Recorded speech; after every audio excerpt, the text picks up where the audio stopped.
was and not having to have a cast or anything. I was lucky.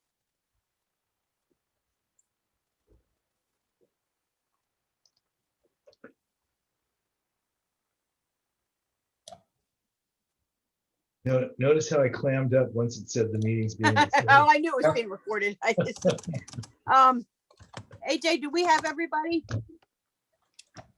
It looks like we have our board and our staff. I'm bringing Nancy up now.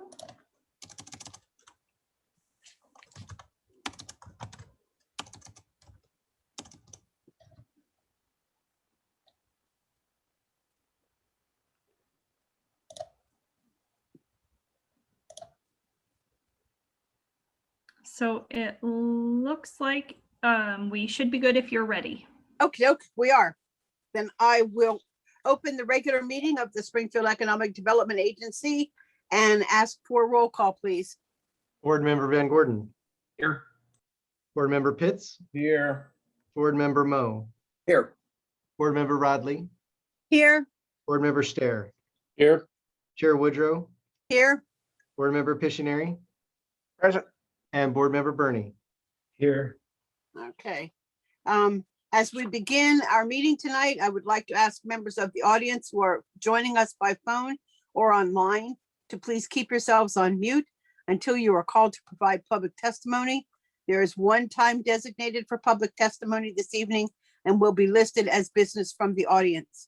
If you are joining us online with a tablet, smartphone, or computer and wish to speak during that time, please use the raise hand feature.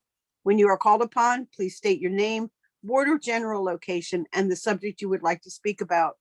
To provide public testimony, please use the raised hand feature when the agenda item is called. First item. Chair, the first item under communications is item 1, correspondence. We have a request letter from Mr. Marvin from M3 Commercial Real Estate LLC, which is attached to your packet. Item 2 is business from the audience. And as you mentioned, Chair, if folks would raise their hands in using the raise your hand feature, we can give folks a moment to get into the queue.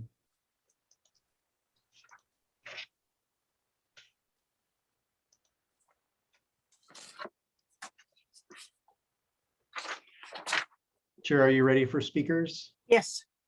Our first speaker is Daphne Mantis, followed by Kellyanne Gross. And Daphne, you should be able to unmute your microphone.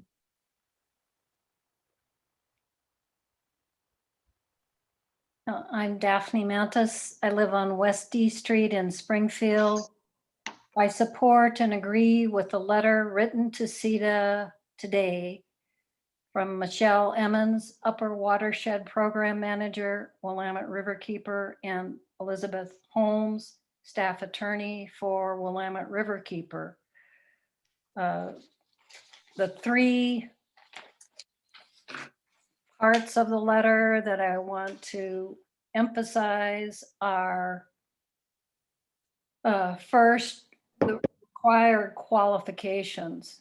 And I'm quoting from page 2, quote, without identifying developers experienced in river ecosystem projects and where federally threatened species have their habitat, SEDA's baseline for evaluating qualified entities is defective. Second is the priority of the value just stated.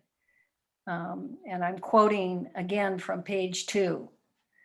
SEDA should use the RFQ process to identify developers who share the values of protecting the Willamette River and enhancing public access to the Willamette River Greenway, end quote.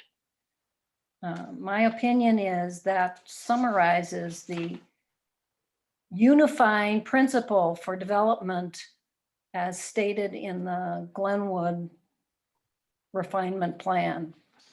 And third, and this is quoting from page 3, quote, The RFQ process establishes the minimal baseline for potentially qualified entities that may submit proposals.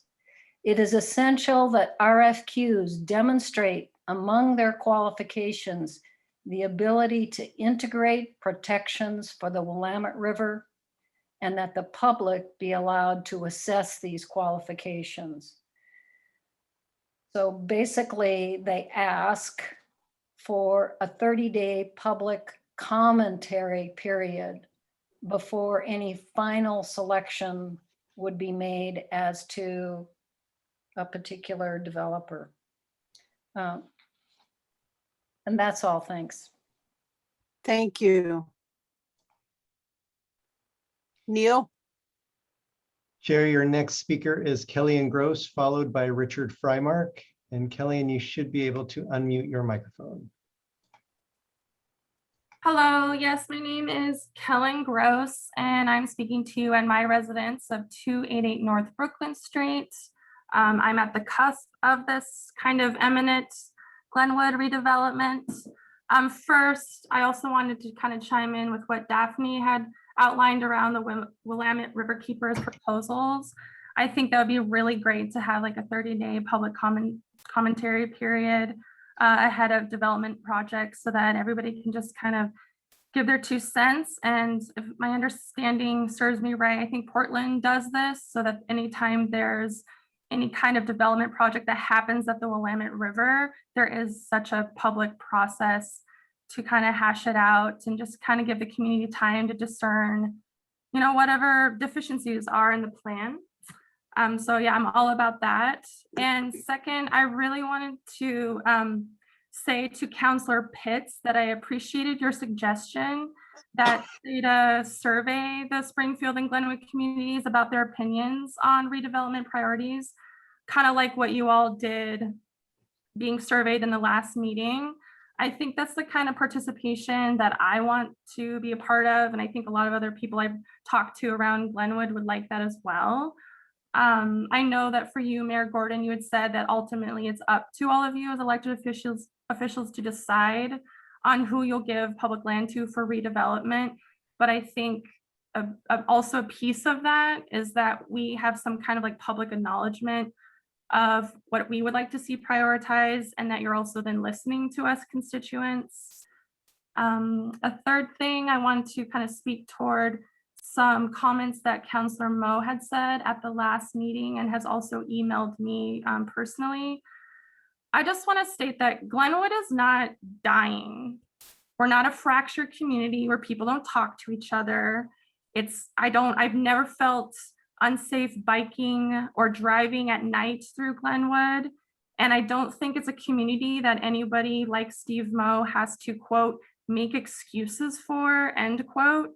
Because I kind of want to outline that, you know, people garden here, people go to Lane Forest Products, people go to the Dairy Mart and grab staples, people hang out the river with their neighbors and like hang out on like hot summer nights. There are residents like me who I walk to Planned Parenthood every year to get my health checkup. I have had family stay here, go and eat on Main Street, stay at nearby hotels.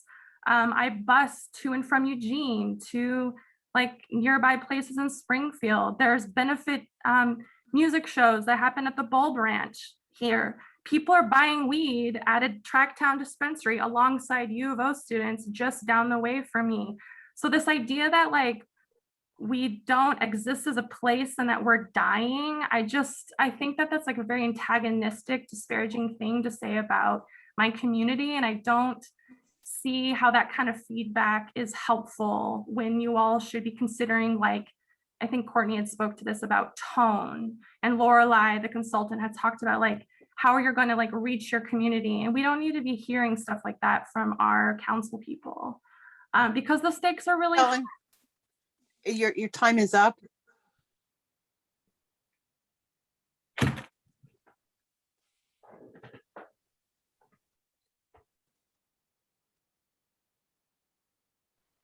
Chair, our next speaker is Richard Freimark, followed by Eric Marvin. And Richard, you should be able to unmute your microphone on your end. Okay. Well, thank you very much, members of the board. I thought, since I got my confirmation for tonight's meeting, and asked if I wanted to ask some questions. So I thought I would throw out the questions that keep coming back to us that haven't been answered, which is, do all SEDA board members understand the make or break opportunity zone deadlines built into the FLMQ Opportunity Zone Fund model? One, all capital gains brought into our opportunity zone have to have their taxes paid into 2027. So they're deferred until tax year 2026. And did you know that no capital gains can be deferred after December 31st, 2026? So if we brought any gains in after that, the taxes would have to be paid as they came in.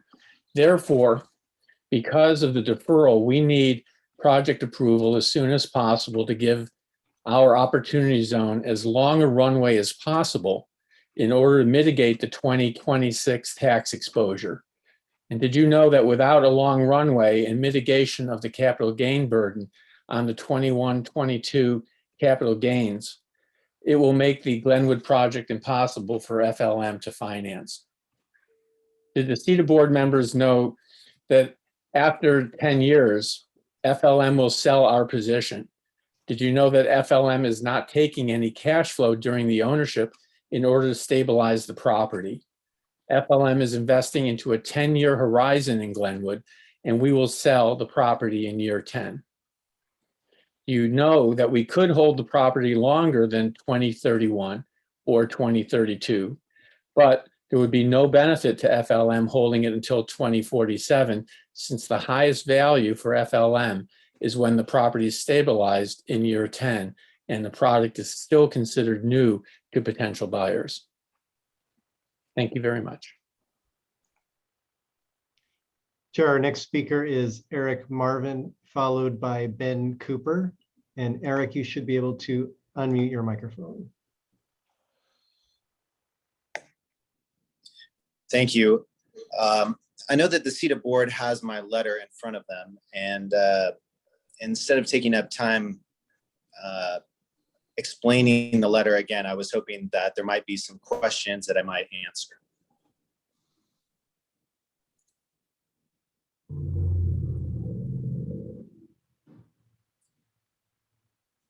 Are there any questions from the SEDA board regarding my requests in the letter? Chair Woodrow, I believe you're muted.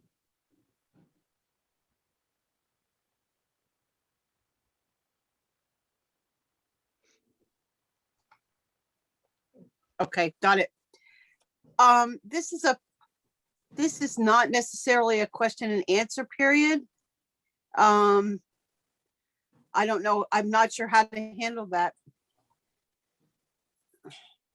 Oh, ma'am, I was under the impression that you all would review the letter and perhaps have questions for me during this period. I am unaware of that. I can seek out with Courtney or Neil, or can somebody help me on that one? I'm not, this is new. This is something I'm not used to.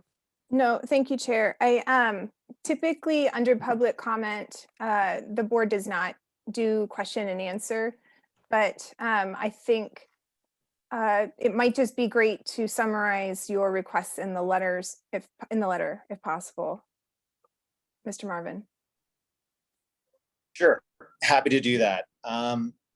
What we are looking to accomplish here is to extend to M3 Commercial Real Estates the option to purchase a portion of the SEDA-owned property that is generally occupied by the center roundabout. And we are requesting that option to purchase because we are presently in negotiations with the Eugene Emeralds and the Elmore Sports Group to construct a stadium for the Emeralds on our tract. In addition, we're looking to the SEDA board to establish an informal partnership starting now and extending to the end of the year to coordinate efforts to develop a stadium on our site and how we would be coordinating during that time, how the SEDA owned property would interact with the stadium on our tract. So those are our two requests. And yeah, I don't know. I was under the impression that you all would be asking questions. So I think everything is outlined in the letter.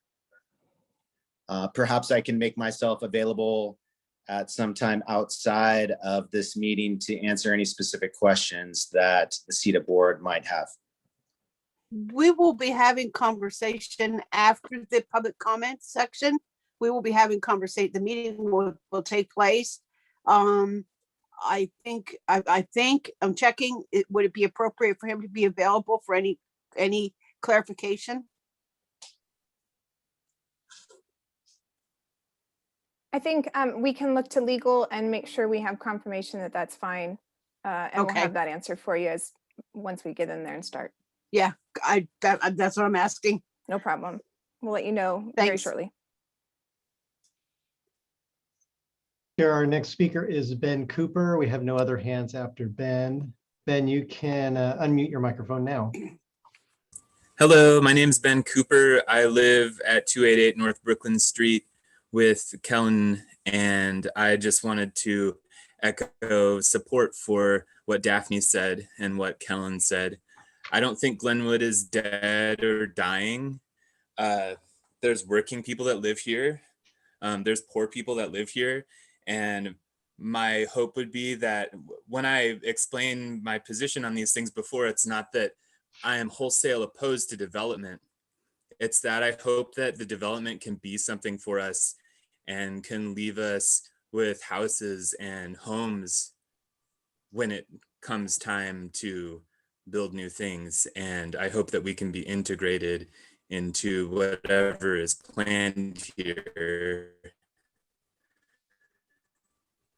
Because I think that would show some that are here. It's a place that we can you have us and support us and listen to us. I hope there's a path for more public comment. And I just wanted to say too that I appreciate that Danny and Pitts brought up in the last meeting polling Glenwood and the Springfield community about what we would like to see done here. So like I said, there's a place for us in this project. That's all. Thank you. Thank you. Here, it does not appear, actually, we do. Sorry, there's the hand going up and down. So let me just make sure. Okay, it does appear we have one more speaker. Okay.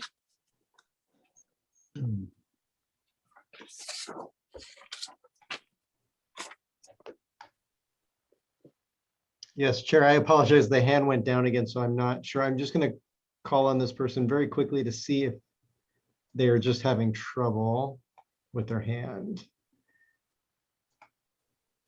Peggy, I noticed your hand went up a couple of times and then down. Were you wanting to speak this evening under business from the audience?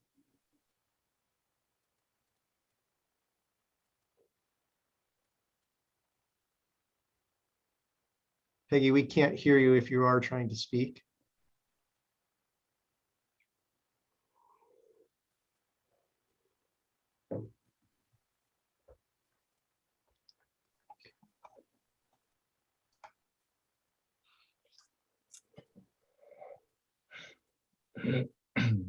Peggy, can you hear us?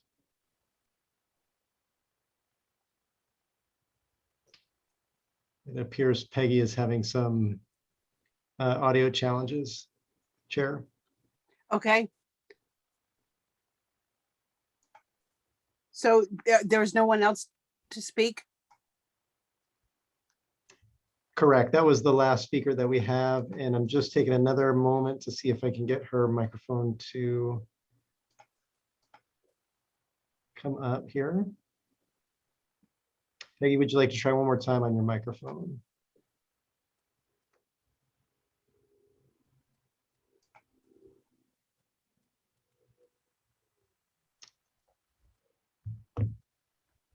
Yeah, it appears that she might be having some trouble, but I appreciate the moment to see if we can work it out. Okay, next item. The only business you have tonight is old business on your agenda. Item number 1, Glenwood Riverfront request for qualifications preparation. This is a 60-minute item, and Courtney Creasel is here for the staff report. Okay, Courtney. Good evening. Appreciate everyone this evening, and we have a lot to cover, and we will do our best.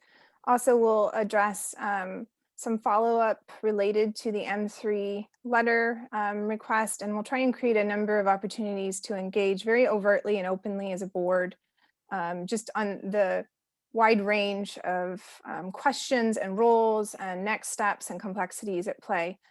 Ultimately, our goal here is to get clarity and direction from the board related to how staff prepares a formal process for identifying a development partner. It's important to clarify and reiterate that we have not initiated any past process, and we have worked to be responsive to individuals. And this is really our first time stepping through the steps to do a formal procurement and identify a development partner on the site. To assist, similar as in May, we've asked Lorelei Juntanen with Echo Northwest to facilitate the conversation again. And again, our purpose for the evening is really to speak through agreements, both our past and current agreements, and the very real complexities at hand. I will actually let Lorelei, do you want to share your screen and come on up? Thank you. You all are seeing that? Yes. Yes. Although it did just shift a little. Okay. Okay, I think we got it. Perfect. So for the evening, do you want to go to the next slide? We say an hour and we're really showing 4 bullets and some sub bullets, but this is going to take quite a bit of time. So we appreciate your grace and patience in advance. It's all very important information for us, especially as this will be the set of agreements and directions that will push us into the next couple months of preparing and implementing a request for qualifications or the agreements of the board based on this evening. So we're looking forward to some very real conversations. We need clear understanding of the board's direction and also feedback on the roles and tasks in a request for qualification. And ultimately, we're needing that direction in order to move forward. So I do encourage as much engagement and just sort of genuine jumping in as possible, and transparency about concerns or questions or feedback as we're going. It's really the only way we're going to get to kind of authentic momentum. And then we are going to determine as we get into the M3 request if we can ask the property owner, should you have questions, if we can ask him to unmic and come up. I'll let you know once we get to that point, but we do have time in the PowerPoint actually identified to get into that topic. Lorelei, anything else that I'm kind of missing before I hand it over to you? No, just to double down on that, please do participate, and to help to make sure that there's space for everybody, I'll probably be doing some kind of round robin requests so that we make sure we're able to hear from everybody.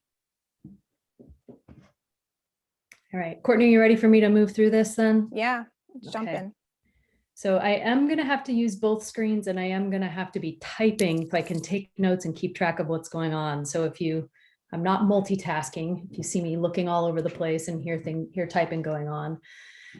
We've organized this to start with a summary of the past agreements, primarily because we want to make sure that they still hold.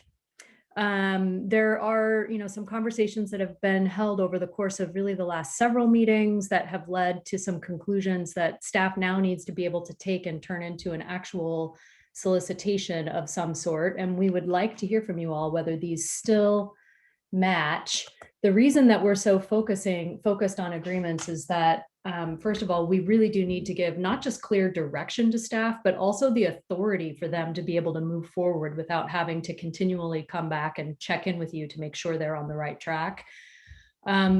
Maybe even more important than that, though, savvy developers pay attention to what's happening in public meetings, and they know that when there are clearly articulated and agreed upon public priorities, that it helps to mitigate their risk.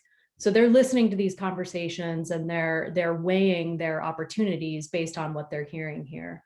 They also know that development negotiations can be challenging and that unified leadership is really critical to making those go as smoothly as possible. And last, but absolutely not least, we need to be able to clearly articulate a vision so that we can attract the right developer and that we can advertise to the right groups. So we really want to focus on identifying and making sure we're all on the same page. And by the end of this meeting, have enough of those agreements written down and articulated that staff can move forward. So we're going to start by looking in the rearview mirror with a handful of things that we believe you have agreed to that we want to be able to double check. There are 4 of them, so I'm going to run through all 4 of them and then we'll pause to have a conversation. First of all, move forward with an RFQ and move forward on the timeline that you see here on the screen, which would have us identifying a developer by November, end of November, beginning of December. Third, we did some polling with you. These are the results of the polling that you're seeing up here. 100% of you identified housing, mixed income housing, which includes workforce, as a key priority for the site. So mixed income housing on the site seems to be an area of agreement. And number 4, good business practices really rose to the top of the list when we were talking about what we were looking for from a developer. And when you took the poll, you may recall that we had it broken down into diversity, equity, inclusion. I think there was a local sourcing piece. When we merged those together, every one of you identified something that would be in the category of key business, really good business practices. Less agreement on some of the other types of uses and less agreement on some of the other kinds of criteria that you might use to select a developer. Those really came forward. So 4 places where we have some good past agreement and discussion from previous discussions. Move forward with an RFQ, select a developer in November, end of November, beginning of December, mixed income housing, and good business practices. So I think just to give us an opportunity for everybody to talk, I'm going to just quickly call on each of you. And I took down the order in which roll call was announced at the beginning of the meeting, and I'm going to just use that. I was typing really fast, so I hope I didn't miss anyone. And if I did, I'm confident you will correct me. So what I'd like to hear is just, does this still sound right? Are any of these agreements, do they need to be revisited? And if it sounds like there's agreements that we need to revisit, we will keep that in mind as we go through the remainder of the discussion with a more forward-looking lens. Okay, so Board Member Pitts, you are up first. Okay, I mean, so I still pretty much stick to the same thing. I mean, I think it would be great to have more housing, and, but the one thing that, I've constantly tried to figure out is, yes, I understand that there are people specifically in Springfield that need housing, but when we talk about diversity and equity, a city within itself isn't necessarily going to be able to diversify population. It's going to have to come from the outside. And so we can build these houses, but what are we doing to recruit and retain, people, various types of people that are going to ultimately shift or play a part in shifting, the culture that I always talk about. And so that's one thing. Yeah, I mean, I think that's pretty much the main thing, and as far as developers,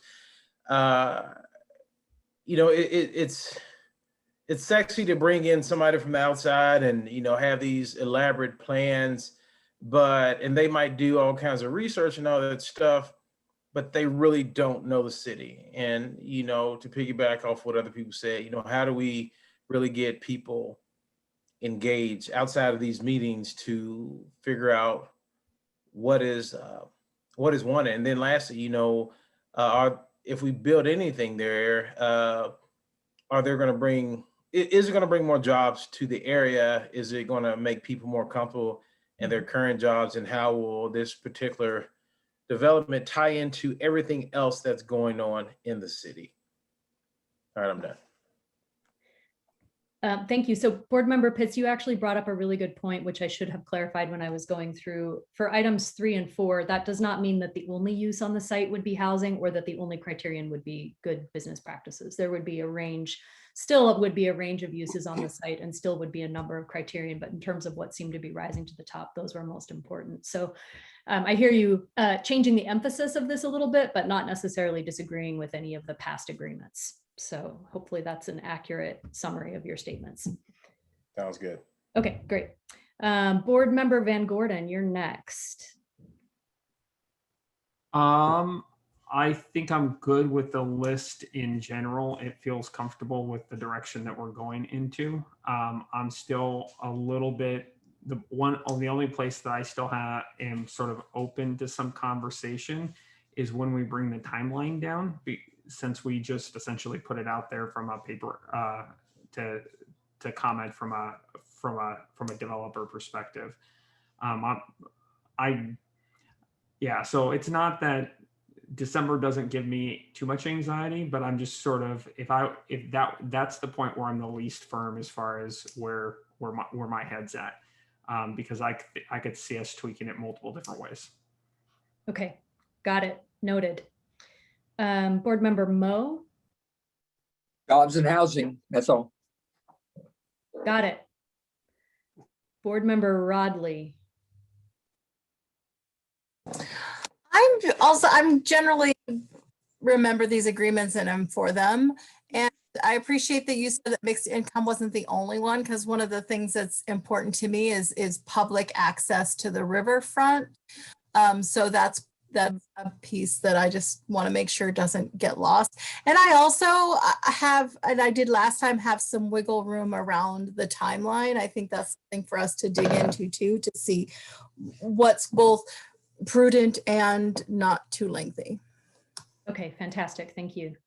Board Member Stair, which I hope I have just pronounced your last name correctly. You, I have not. You just pronounced it exactly correctly. Thanks. First of all, I'd just like to thank all of the public commenters tonight, and I'd like to thank Daphne Manis for bringing up the necessity of making sure that whatever we do is compliant with the Willamette Greenway Plan and its goals. I'd also like to concur with Councilor Pitts about consulting with the Glenwood community about anything we did. With that said, I'm still very hesitant about number one, about moving forward with an RFQ. I very much hope that in a year, we are saying to ourselves that we were very smart and very prescient in not moving forward with a plan that's going to create 400 units of mixed income housing, including workforce housing. And the reason that I can think of, the sound reason that I can think of to turn down a plan like that, which Glenwood LLC is planning, would be to accept a plan that would create 500 or 600 or 1,000 units of mixed income and workforce housing. So I'm actually going to advocate that we continue considering the two plans that are on the table right now. Okay, got it. Chair Woodrow. I'm comfortable with the 4. I'm looking at this as being the summation of bringing us to where we are right now. You got it. As opposed to looking forward. Excuse me. That this brings us to where we start having a forward discussion. Moving forward with an RFQ, to me, that means, for me personally, that means I want the best fit. So if we put an RFQ out there and we get more than the 2 people that have 2 proposals or 2 ideas that have already come forward, we're leveling the playing field and we've got more people that are interested, that would be great. We get to pick the best fit for that particular property. And I think that me personally, I'd like to see that. Doesn't mean we won't end up with somebody that we've already got, but it's always a possibility that there would be somebody else come along. So I'm comfortable with going forward with an RFQ. The timeline we selected because we were considering just the two and going out with the RFQ it was our decision at that point.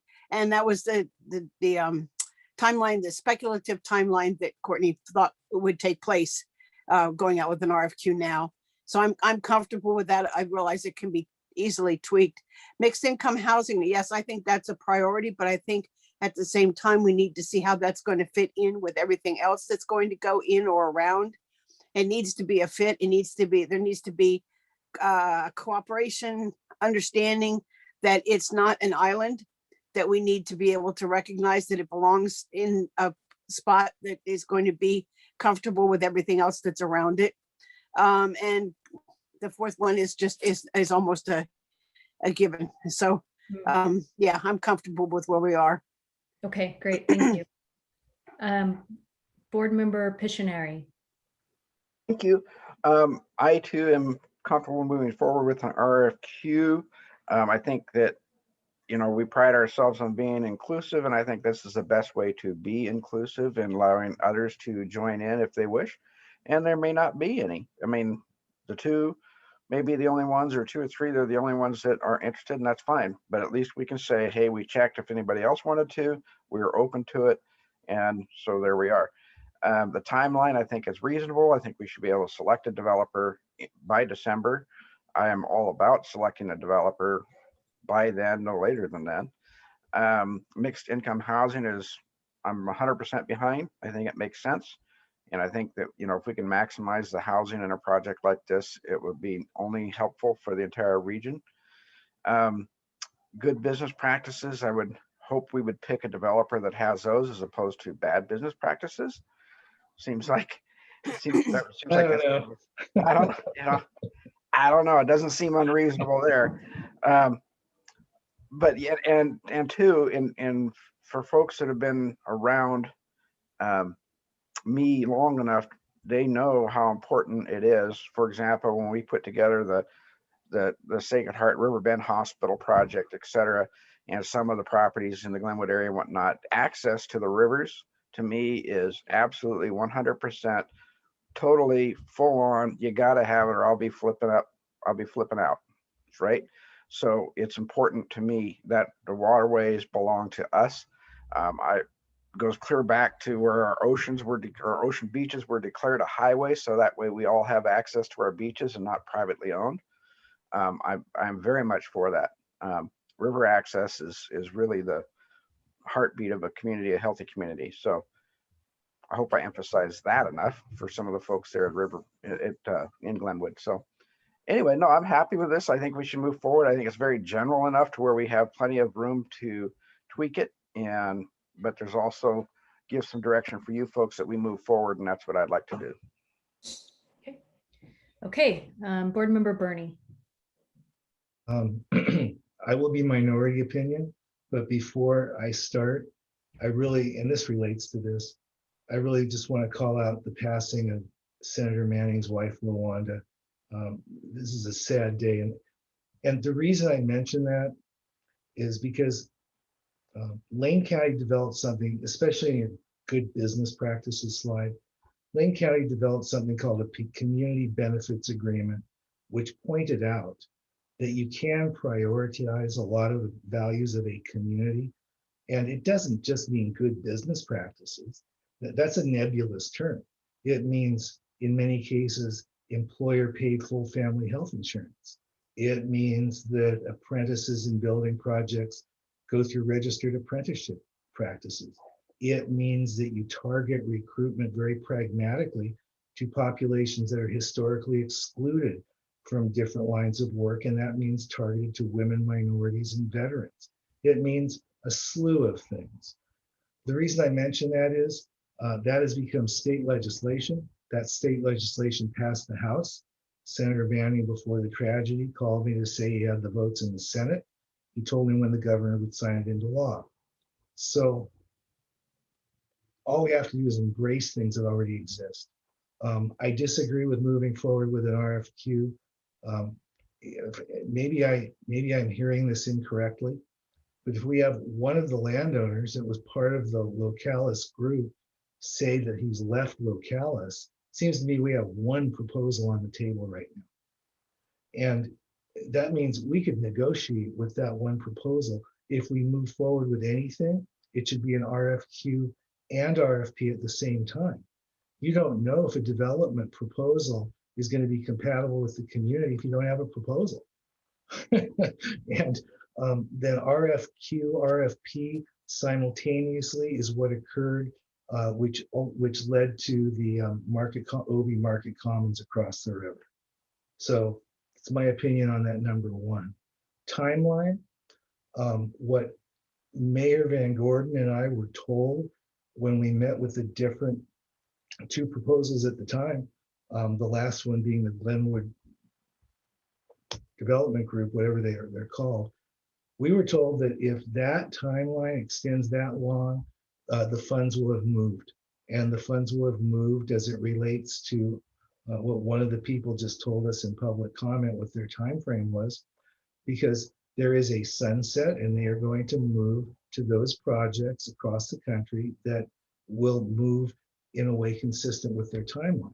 So I think waiting until December is wrong. That's why I ended the last meeting saying, if this leads to a bridge to nowhere, let's agree by September 1st, we'll sell the property to someone and then develop a variety of environmental, community input, public access, public waterway, housing, especially low-income housing, jobs, provisions with performance objectives so we can claw back the site if they're not met. That's all I have to say on this. I think the only other thing I would say is we have never in a public meeting stated a direction. The last public meeting direction this body stated was that we were going to solicit proposals when the Glenwood Riverfront Group provided theirs, and we were going to evaluate them. We've had executive sessions, we've had analyses, but we have not, as a body publicly, provided a different direction. So I don't think we should lean into anything until we vote on it. Okay, I didn't miss anyone, correct? I've gotten all of the board members. I typed fast enough. Okay, fantastic. So it sounds like nobody wants to disagree with good business practices. It's always nice to have one on the list that everybody can agree to. And confirming the support for housing with an acknowledgement of other important uses that could still be part of the site. In particular, water access was emphasized in this discussion tonight, but housing, mixed income housing continues to come to the top. I'm hearing a need to continue the conversation about timeline, and we will be digging into that more deeply in the remainder of the meeting as we start to put the forward-looking piece, the forward-looking lenses onto the conversation. And similarly with the RFQ and the correct process, I think that's going to be very much part of the discussion as we dig into the details of the timeline and some of the other kinds of complexities that we're seeing as we move forward. So hopefully that's a good summary. It sounds like most people remain supportive of the RFQ and of the timeline, but are open to discussion, especially about the timeline and to some extent the solicitation as well. Okay, I'm seeing some head nods, so we'll continue moving on. I would say one other thing, I guess. You are correct, Board Member Burney, that there's not been a vote. There will be an opportunity later in this meeting for board members to make motions to change the direction and clarify the direction. So hold on to that to the end of the meeting. May I just say one more thing? You may. If there's no money to finance an investment, we can talk till the cows come home. I think we ought to be aware of that, the time value of money and how that does or does not impact our time. Yeah. Yep. Thank you. Okay, so now to start the forward-looking piece of this conversation, there are a number of complexities that we need to dig into a little bit and have some discussion of. And the first is the recent request that we heard about today in public testimony, and also you received a letter about regarding the adjacent developer / property owner's interest in a new stadium for the M's. You can see that I'm not a sports person. That will come up very regularly through this conversation. That's baseball, right? So we have that timeline discussion to have. There is a very clear lack of alignment on process and vision, and that's starting to surface even through this conversation. That creates some complexities. And then there also are some uncertainties in the current development market that I think are worth considering. So what we're going to do is step through each of these complexities or issues and provide an opportunity for some discussion about where you all are seeing the need for us to think about the implications of this as we move forward. So starting with the adjacent developer plans, why are we focusing on this? So first of all, it does create some uncertainty about the development outcome. A stadium is a development driver. It has a lot of need for particular types of parking and access, and the adjacent uses may or may not shift based on whether that development goes forward. So a development partner who would come in on the SEDA property would want to know what was going to be happening on the adjacent property and what that timeline would look like. So there's some uncertainty associated with that. And then the access issues are ones that definitely need some decisions. The risk of moving forward with an RFQ or any solicitation with that as an unknown is that it may cause a lack of interest from some qualified developers.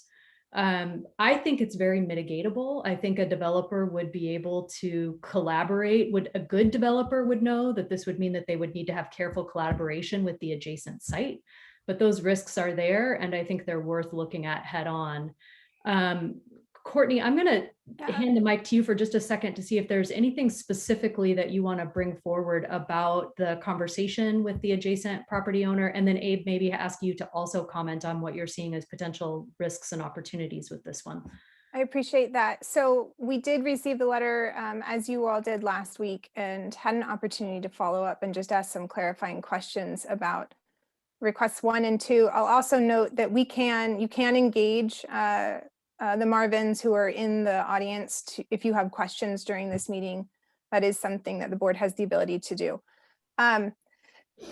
Basically, in sort of layperson terms, as we understand it, the request is very specific to their access, which they are an adjacent property to us, and access as it's currently identified in the transportation system plan for the city of Springfield comes through our property, not directly through theirs. So that is a reasonable access that we would expect from any adjacent property owner for which we control the permanent access point to their site. Our other understanding on the more broad bullet about partnership is that really what they're asking for is about a 6-month interim step before we release the RFQ to create that understanding of whether or not they become the selected site. They are not indicating that they are the selected site today. So I do want to clarify that because those were questions that we had. And I did also think it's important to note that they are a substantial property owner next to us for which the primary access into the riverfront site does come through our site. So that adjacency component is a typical request. Are there any questions? Oh, Abe. Oh, no, Go ahead. go ahead. Go ahead, finish, Courtney. I No, was it's just going to comment. It's okay. Go ahead. Okay, yeah, pass it. So yeah, just a couple of comments. First, any developer who looks at this, whether it's somebody else in the Eugene Springfield area or someone from outside the area, is going to want to definitely talk to property owners on each side of the SEDA property. There's an important element for any developer considering development on renewal or redevelopment agency on land, and that is what's going to be next to me. It may not be tomorrow, may not be the next day, but eventually something's going to be next to me. And I want to make sure that whatever I do is actually able to stand up and integrate and become an effective part of that larger growth in this new riverfront community. So that's a pretty, I think, fundamental issue. Second, as to the possible use of the Marvin's property for baseball stadium, it seems to me, and correct me if I'm wrong, that the Marvins have proposed a timeline that gives them between now and basically the end of December to find out whether some type of arrangement with the M's is possible. The current timeline as projected in the slides has a developer being selected by December 1st. Once a developer is selected by developer first, it's going to take a little bit of time to enter into an exclusive negotiating period agreement and then carry out the rest of the process. So the current timelines that are being discussed are basically not out of alignment.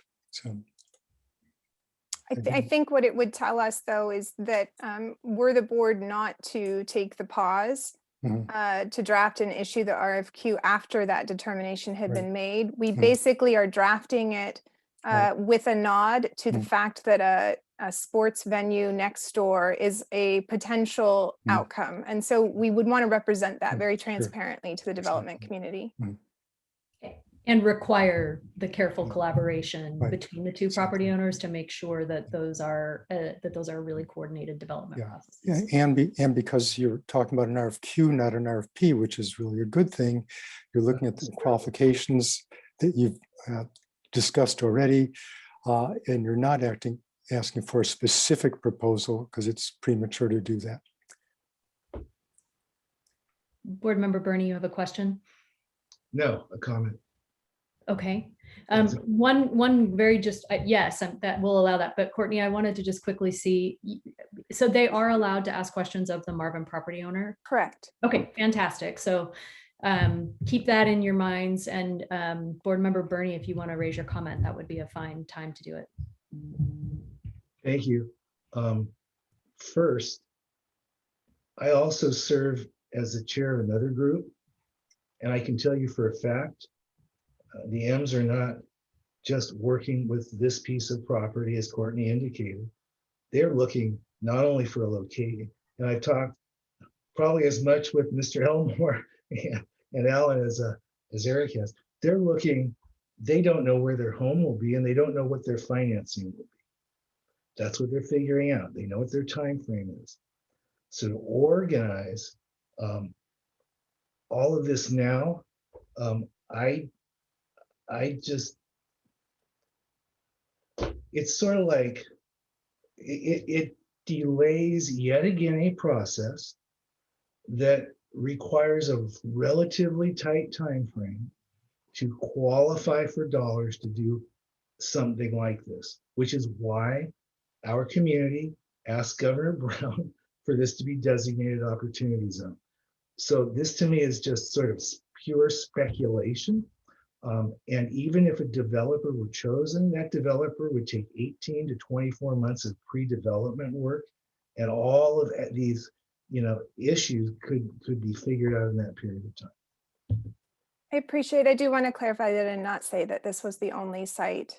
It is one of a very few sites, and we are very aware that they are in final steps of making a selection by the end of the calendar year.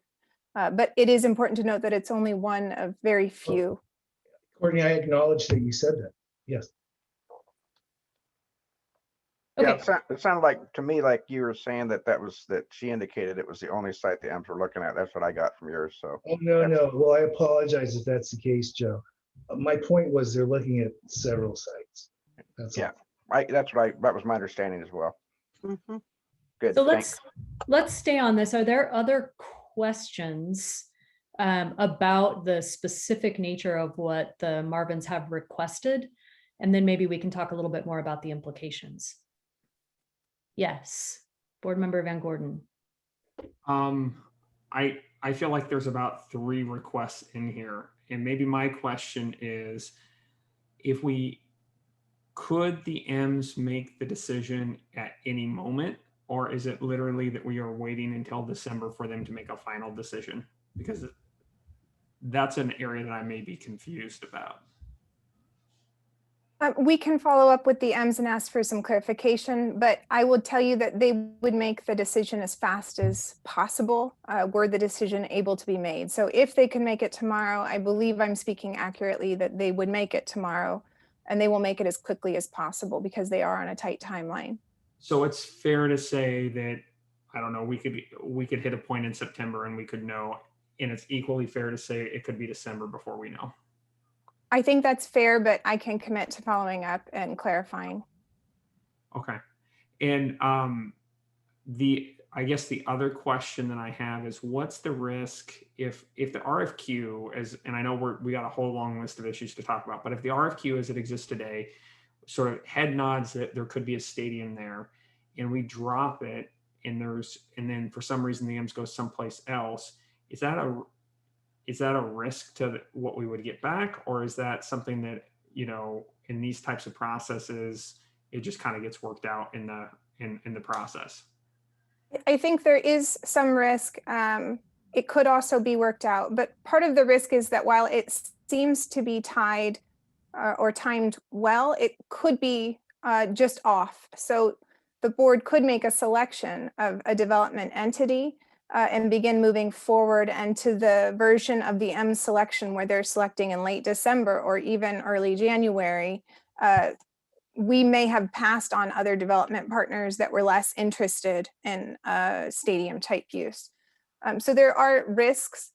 There are always risks, even without that dynamic, that an RFQ would not bring to the table a qualified developer. And in either case, the project would not be over. There would be no need to pull an escape hatch or anything of that nature. It would be a reissuance. And that would be what we'd be looking at should the stadium project pull away and that developer be tied to that type of development or theme. Okay, thank you. Okay, other clarifying questions? Yeah, Yes, Board Member Mo. we're talking about SEDA property. I have a potential developer that wants to buy it and invest $300 million in it. And suddenly this EMS project's coming along and you're using that to sideline everything. And I'm sorry, I get mad. I've been getting mad all the time on this Glenwood stuff because I got piles of paper and we're not making any decisions. And I want to sell that property to a developer, and a developer will do what we want. Let us get our property back, get our investment back and move on, and let the M's move in next door. That's fine. Let them make a deal with them and everybody's happy. So, sorry, that's it. Well, luckily for you, we're here tonight to make some decisions. So hopefully that will help move things I along. doubt it. Okay, what I would like to do, unless there are other clarifying questions, and at the moment I don't see any, what I'd like to do is another round robin, just to have each board member have an opportunity to react to this. First of all, if you agree with the way that the risks are framed, and if you understand what the potential consequences are, and then maybe more importantly, what you think are the implications for the process. So we have a timeline question that's sort of the primary driver here, but there's also an underlying question about the nature of the solicitation. And I am going to, just to keep everybody on their toes, I'm going to go in reverse order of roll call this time and let Board Member Bernie have the first crack at this. I pass. I'm not ready to do it yet. So could I just come back later? Oh, I kept you too much on your toes. Okay, we'll come back around to you. It's not hard to do. Board Member Pictionary. Oh, I'm not ready yet. Can you come back to me at the end? No. Okay. No. Thanks for following my lead, Joe. No, and you are allowed to not comment also, just for the record. Well, you should be knowing me well enough to know that sometimes I have a little bit of humor, trying to keep things moving along. I don't mind. No, I don't have, I can make comment now. That's totally fine. I just think that I agree. We need to come to some decision points, because I'm really kind of tired of having my wheels stuck in the mud. I'm okay with that. I do think though that the board needs to realize that all of us need to get to the point of where we're on the same sheet of music. And so that all of us, for example, there's parts that we're stuck in the mud, so to speak, and refuse to move.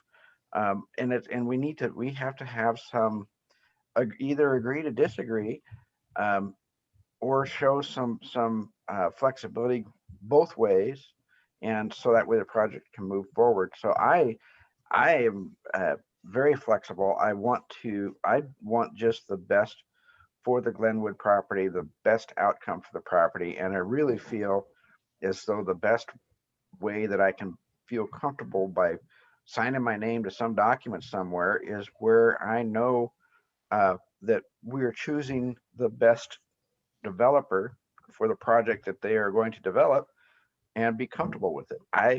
I think that with an RFP, I can easily get to a point of being comfortable and moving forward, because I want to be able to look back 10 years from now, and instead of saying, uh-oh, or oh man, I can say, wow, it's cool.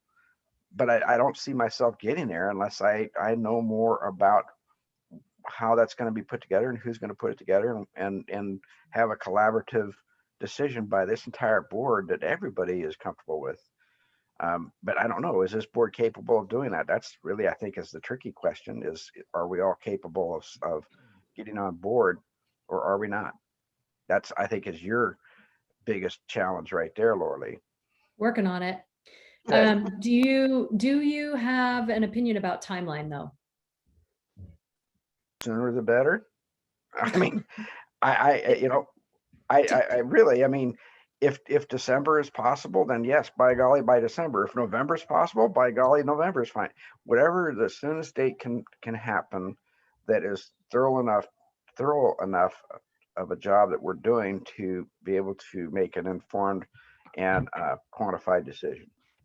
Okay, I understand. Stick with the I'm here. I think I'm hearing you say stick with the RFQ process on the timeline that we have been talking about, without extending.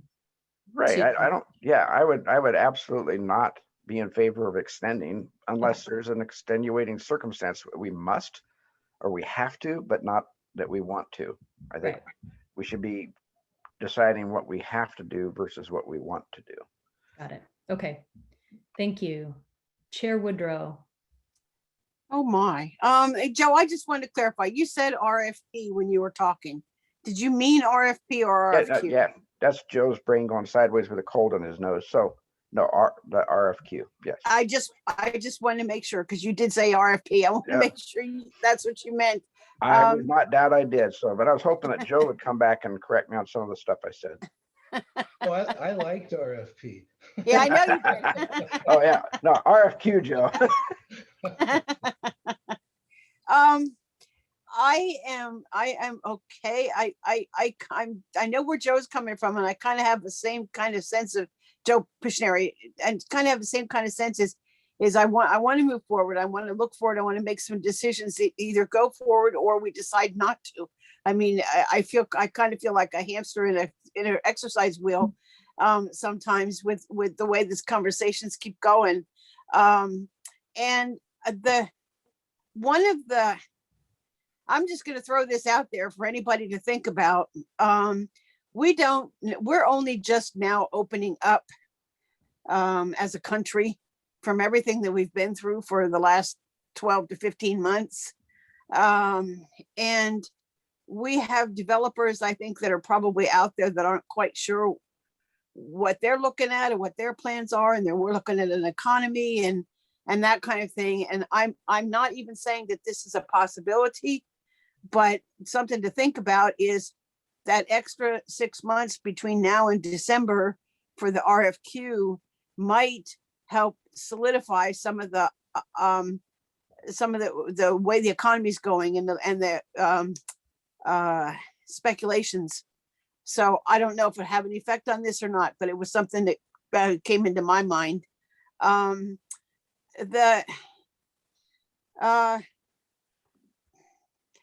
think it's important, no matter who it is that's next door, that they have property owners, that they have an idea as to what might be going in next to them and how they might be able to work together in a situation, especially when it's all being developed as opposed to somebody just buying a building and creating their own entrepreneurship or business in it. This is different. They're looking at developing from the ground up. So I think having collaboration between it is important. Yeah. Okay. It's going to go to you now. Oh, you're already unmuting. You've caught my pattern. Good job. And I will say, it's not, you don't have to weigh in. I just wanted to make sure to give everybody the opportunity to react to what we have up here. And we do have other issues to also work through. So we're trying to get through these bit by bit. We're not making decisions right now about timeline. I'm just trying to make sure everyone has the opportunity to comment. So Board Member Stair. Yes, thank you. So I apologize if this was in Mr. Marvin's letter to us. Why are the M's looking for a new home right now? Are they being bounced off of their current property? I don't know that, I don't believe it was in the Marvin's letter, although we can provide you a little bit more summary from it, but the M's are changing, they're moving up in their league. It's actually all good news causing the change, and so they are requiring a larger facility with higher levels of capacity and a longer season, so more access to a field than they currently have. Yeah, well, the longer the time goes on, the more I'm sort of in favor of a principled preservationism. And to the extent that we can, we should be expanding the existing stadiums and not building new ones. I think if we're pouring concrete, it should be for the purpose of expanding housing or for the benefit of the largest number of possible Springfield citizens. I'm really very intent right now on creating the maximum amount of mixed income housing, which I can see by the results of our survey, most of the counselors are also in favor of. I am still foursquare in favor of just pressing forward with the Glenwood LLC project. That's what I got. Thanks. Okay. I appreciate that. I want to note, just because I don't want to speak on behalf of the M's incorrectly, they do not currently own their own stadium. And so that's partly why they could not expand on their current site. They don't own it and they are sharing it with another team. So just because it's a public meeting and I don't want to misrepresent their issue, but I appreciate the feedback and understand the general theme. Thank you. Okay, Rodley, Board Member Rodley. So I'm probably gonna say something super unpopular. I don't have really passionate, strong feelings about what goes there, except for I'd really like to see mixed use housing, particularly workforce housing. I'd like to see a process. And I think that, and I am so new to this conversation that I've sat here in a few meetings and I'm like, I know there's a history. I know there's some reason why we're stuck. I just don't know what it is.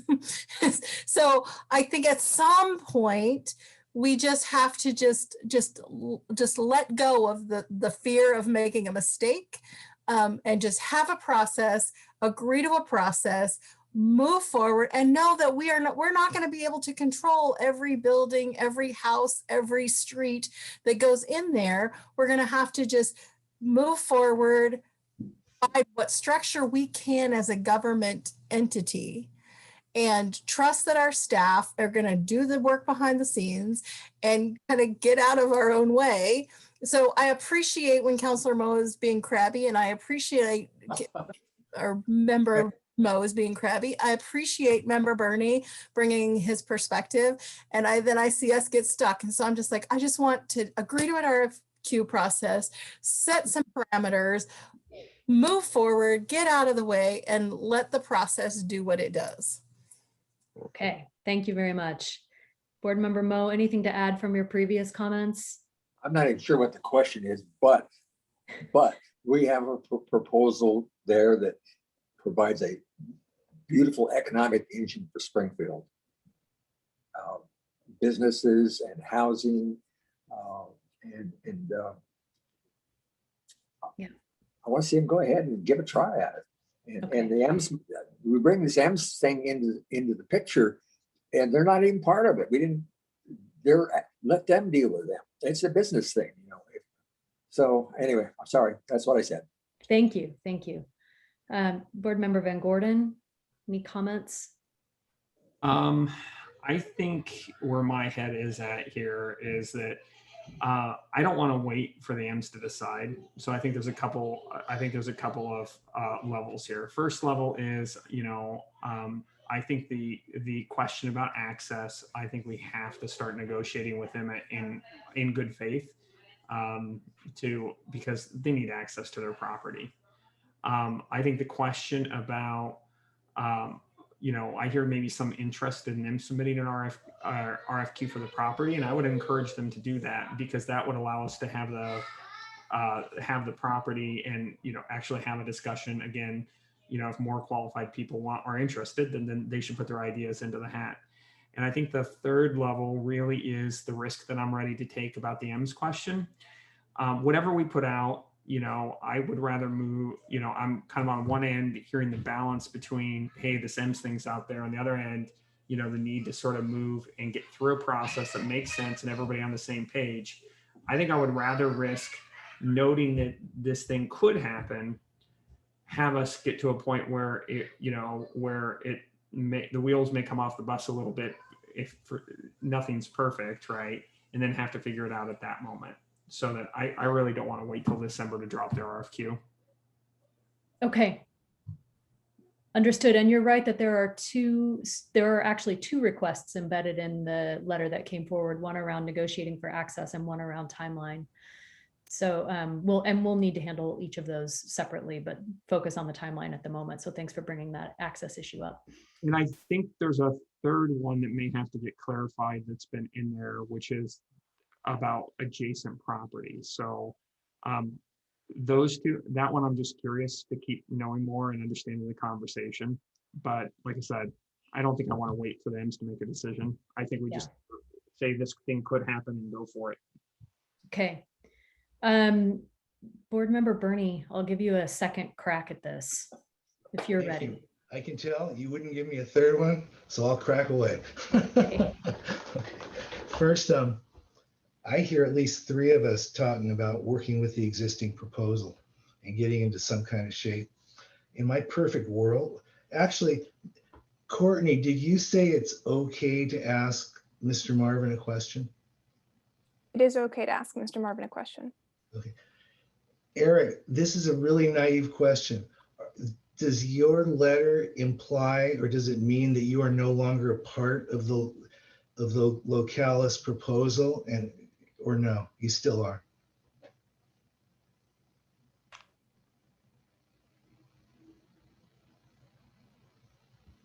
You may not be here.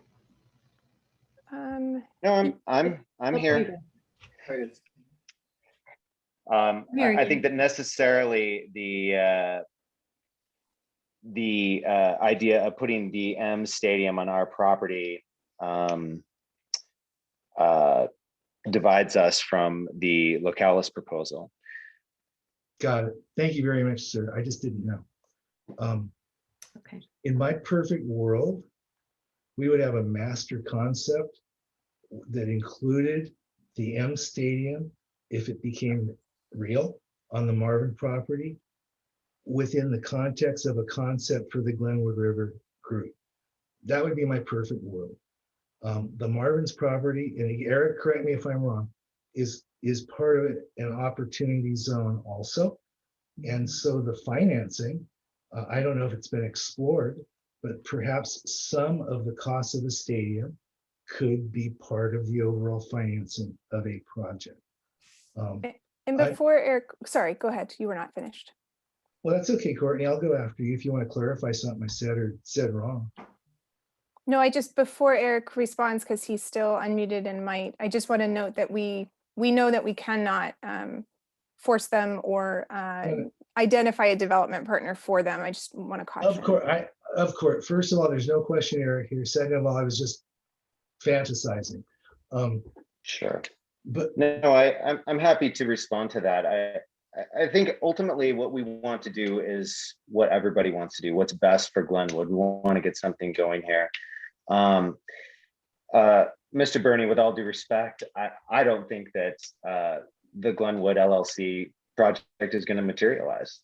I don't think that it certainly doesn't have funding right now, has no commitment for funding, and whether or not it will materialize is far more uncertain than whether or not we're going to be able to put a stadium on our property. Well, forgive me. Okay, I didn't ask the question. Thank you, Eric, and forgive me for fantasizing. Obviously, that's probably not going to occur. I believe that we need to do an RFP with the RFQ, and we need to have that out and responded to by September 1st. Okay. By September 1st of which year? This year. Is the key question. I think that moves us But- well to the next set of complexities. Yes, for But- sure, for sure Well, it does. since I said that, I could answer that this year. Okay. And it's only with a deep desire for the commerce and the housing, because the financing isn't available if we keep going and going and going and going. That's all. That's truly all. So as a summary here, I think I hear most of you wanting to move forward with some haste and not interested in delaying the process. Lorelai, I didn't Yes. get a chance to speak. you didn't go to board member Pitts. Oh my goodness, I'm very sorry. You're correct. I didn't. It happens. It happens. I should have had you first like I did before. No, this is fine. I just did not want to go after Commissioner Bernie because he's a little long-winded. Don't blame you, Damien. Be nice, Damien. So I just want to say, I mean, and I kind of agree with what Member Riley said, is that I haven't been attached this long enough to really understand. I do understand that there's frustration, but I mean, this is a huge thing. People are going to be displaced. You know, there's going to be traffic.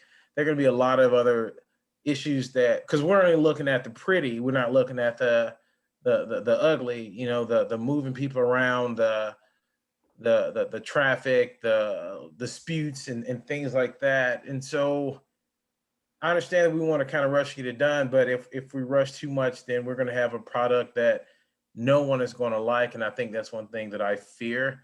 Which is why, you know, I keep on talking about, you know, getting people who live in the area in Springfield, just seeing what they want. I think there have been some people who've, you know, submitted comment, but not everybody comes to these city council meetings. Not everybody has access to any of that information. So how do we tap into those resources? Two, and this might sound like super simple, but I'm a simple dude. And you know, as far as the stadium, so I'm not a baseball person, but you know, whatever. But I just think about how people in Springfield refuse to even say the word Eugene sometime. I mean, you'd swear that, you know, somebody was talking about their mama. And so the team is the Eugene Emeralds, and them coming here. Seriously, would that even create a point of contention? I mean, I know that sounds somewhat silly, but you know, people in Springfield are serious about being very disconnected from Eugene. And so would that cause any like cultural friction at all? Got it. Okay, I want to move through, yes, Board Member Van Gordon. Like 2.5 seconds, because as usual, Board Member Pitts always brings up a pretty good observation. I want to clarify something and make sure that I have this accurately. On our piece of property, there's only about 6 total residents. Is that correct? I think fewer, but if we were if for some reason we develop it because we're a public entity, we're required to move them with a significant amount of public assistance. Is that fair? yes. Okay. I just want to make sure that you know, where people live is really important, and I just want to make sure we're all clear on that point. Okay. So I'm going to move through a couple of, okay, yes. Just really quick, that applies to the properties that SEDA or the city owns that would be redeveloped. We have also received public comment from individuals who own their own homes and properties. And unless SEDA moves forward with some sort of eminent domain related to future infrastructure, relocation would not directly apply to properties that are being acquired by SEDA or the city. Okay, thank you. Board Member Stair. Thank you. I don't want to put words in Counselor Pitts's mouth, but I think when you talked about displacement, he was talking not necessarily about the 6 properties that are actually on the property. I think he was talking also about the people who live in on Brooklyn and who live in the mobile homes adjacent, and that gentrification would cause the displacement of these people. And I think it's a legitimate concern. Okay, thank you for that.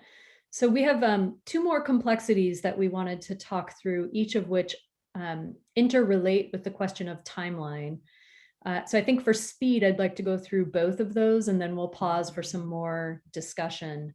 And I'd like to also, after going through these additional complexities, really try to dig into the question of the nature of the solicitation. So let's keep going here.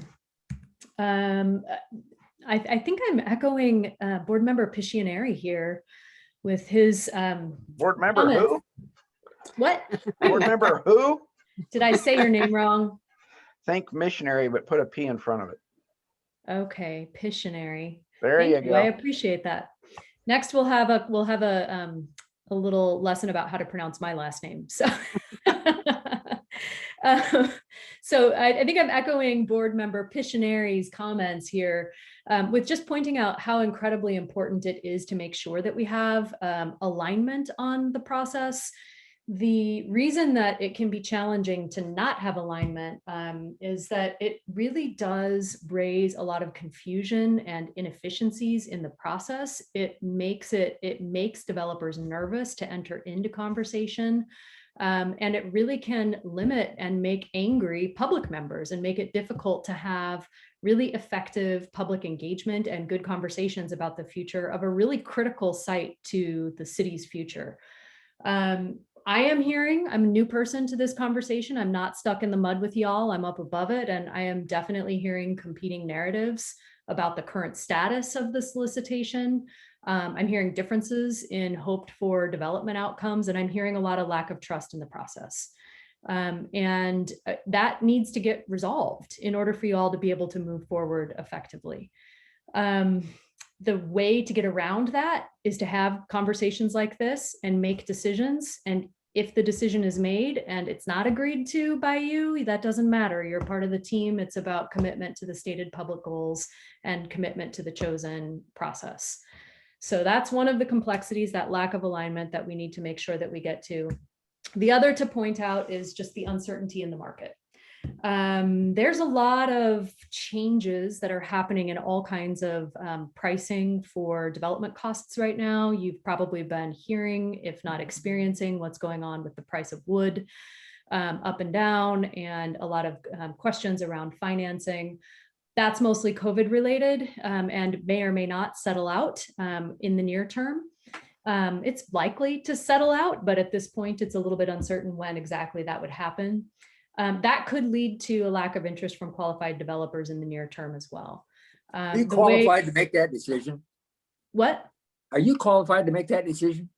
To make which decision? I'm asking, I am putting out issues. That's going to be up to the developer. Let them worry about it. Correct. I'm putting out the issues that I think developers You're are going to be doubt on contemplating that are relevant to you all making decisions about timeline and solicitation process. I'm not making any decisions about this, but many developers are experiencing this uncertainty, and many are pulling back from projects. So I'm just putting that out there as something to consider. So when you put together the conversation about the M's, the uncertainty in the market, and the need to make sure that we're aligned, that really does suggest some very important decision-making and coming together happening in this meeting to be able to overcome all of that. So I just want to pause and give you all a moment to react to that. I think it's important that if you want to move forward, you feel comfortable in doing it. And now is the time to gut check and make sure that you do. And we didn't want you to have that gut check moment without having all of the information and all of the issues laid out on the table. So it's a little bit of a kind of tough love moment to sort of think through all of this and make sure that you feel comfortable moving forward. I didn't hear anybody who wasn't comfortable moving forward in the previous conversation, and I'm not trying to talk you out of it. I just want to make sure that you're aligned. Abe, you keep looking like you want to say something, but maybe I'm misreading your body language. I'm okay. You're doing great. Okay, thanks. Okay. Any comments or reactions to those? I'll be quiet. Okay.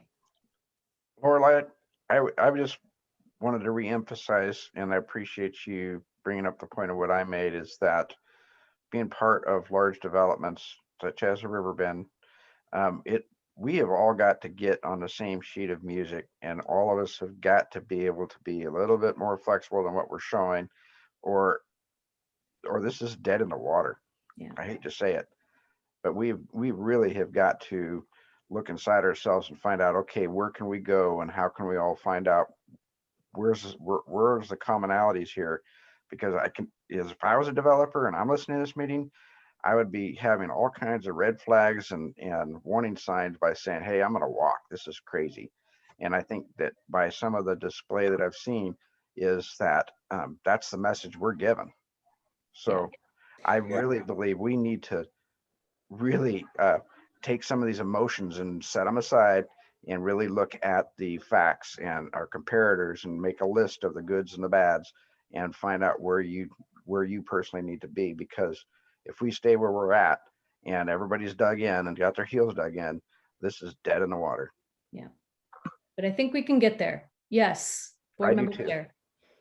Yes, thank you. I'd just like to offer sort of a third way here. I think that what Councilor Bernie offered as sort of an olive branch in terms of an RFQ and an RFP that would both proceed concurrently is a possible way forward, and I think it would probably assuage Councilor Moe, or I'm sorry, Agent Moe as well. I do. Yeah. Christina, I'm doing what I can for you, Steve. are you wanting to jump in, Christina? I saw your hand up, but Yeah, unless Courtney wants to speak to it first. I'm happy to talk about what an RFP means, because there really isn't such a thing as an RFP and an RFQ. There's just an RFP, which is a full package that asks for proposals. And in issuing that request for proposals, you inherently must determine that the proposing entity you select is qualified. Or there is an RFQ, which is a request for qualified developers to submit their qualifications, which then the public body can select a single qualified developer to move forward with, or could limit the field to a small subset of qualified developers and issue an RFP only to those. So it's used in two different ways. For timeliness, this group had discussed RFQ that leads to a single selection because that saves time. But there really isn't an RFP combined with RFQ. There's just one or the other. Councilor Stairs, I do have some feedback, but your hand is up, I think. Yeah, I just wanted to say I appreciate Christina making that clarification. And with that being the case, I would propose that we switch the RFQ to an RFP at this point.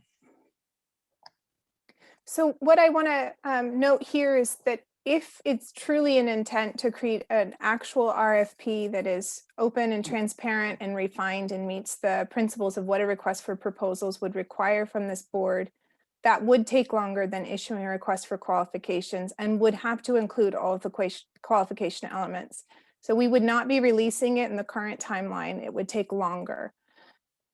I think that just to be transparent and to just speak to what feels like it's under the surface here is that I am wondering if this is a disagreement about a request for qualifications versus a request for proposals process, or if this is a disagreement about using a process or going directly with Glenwood Development LLC.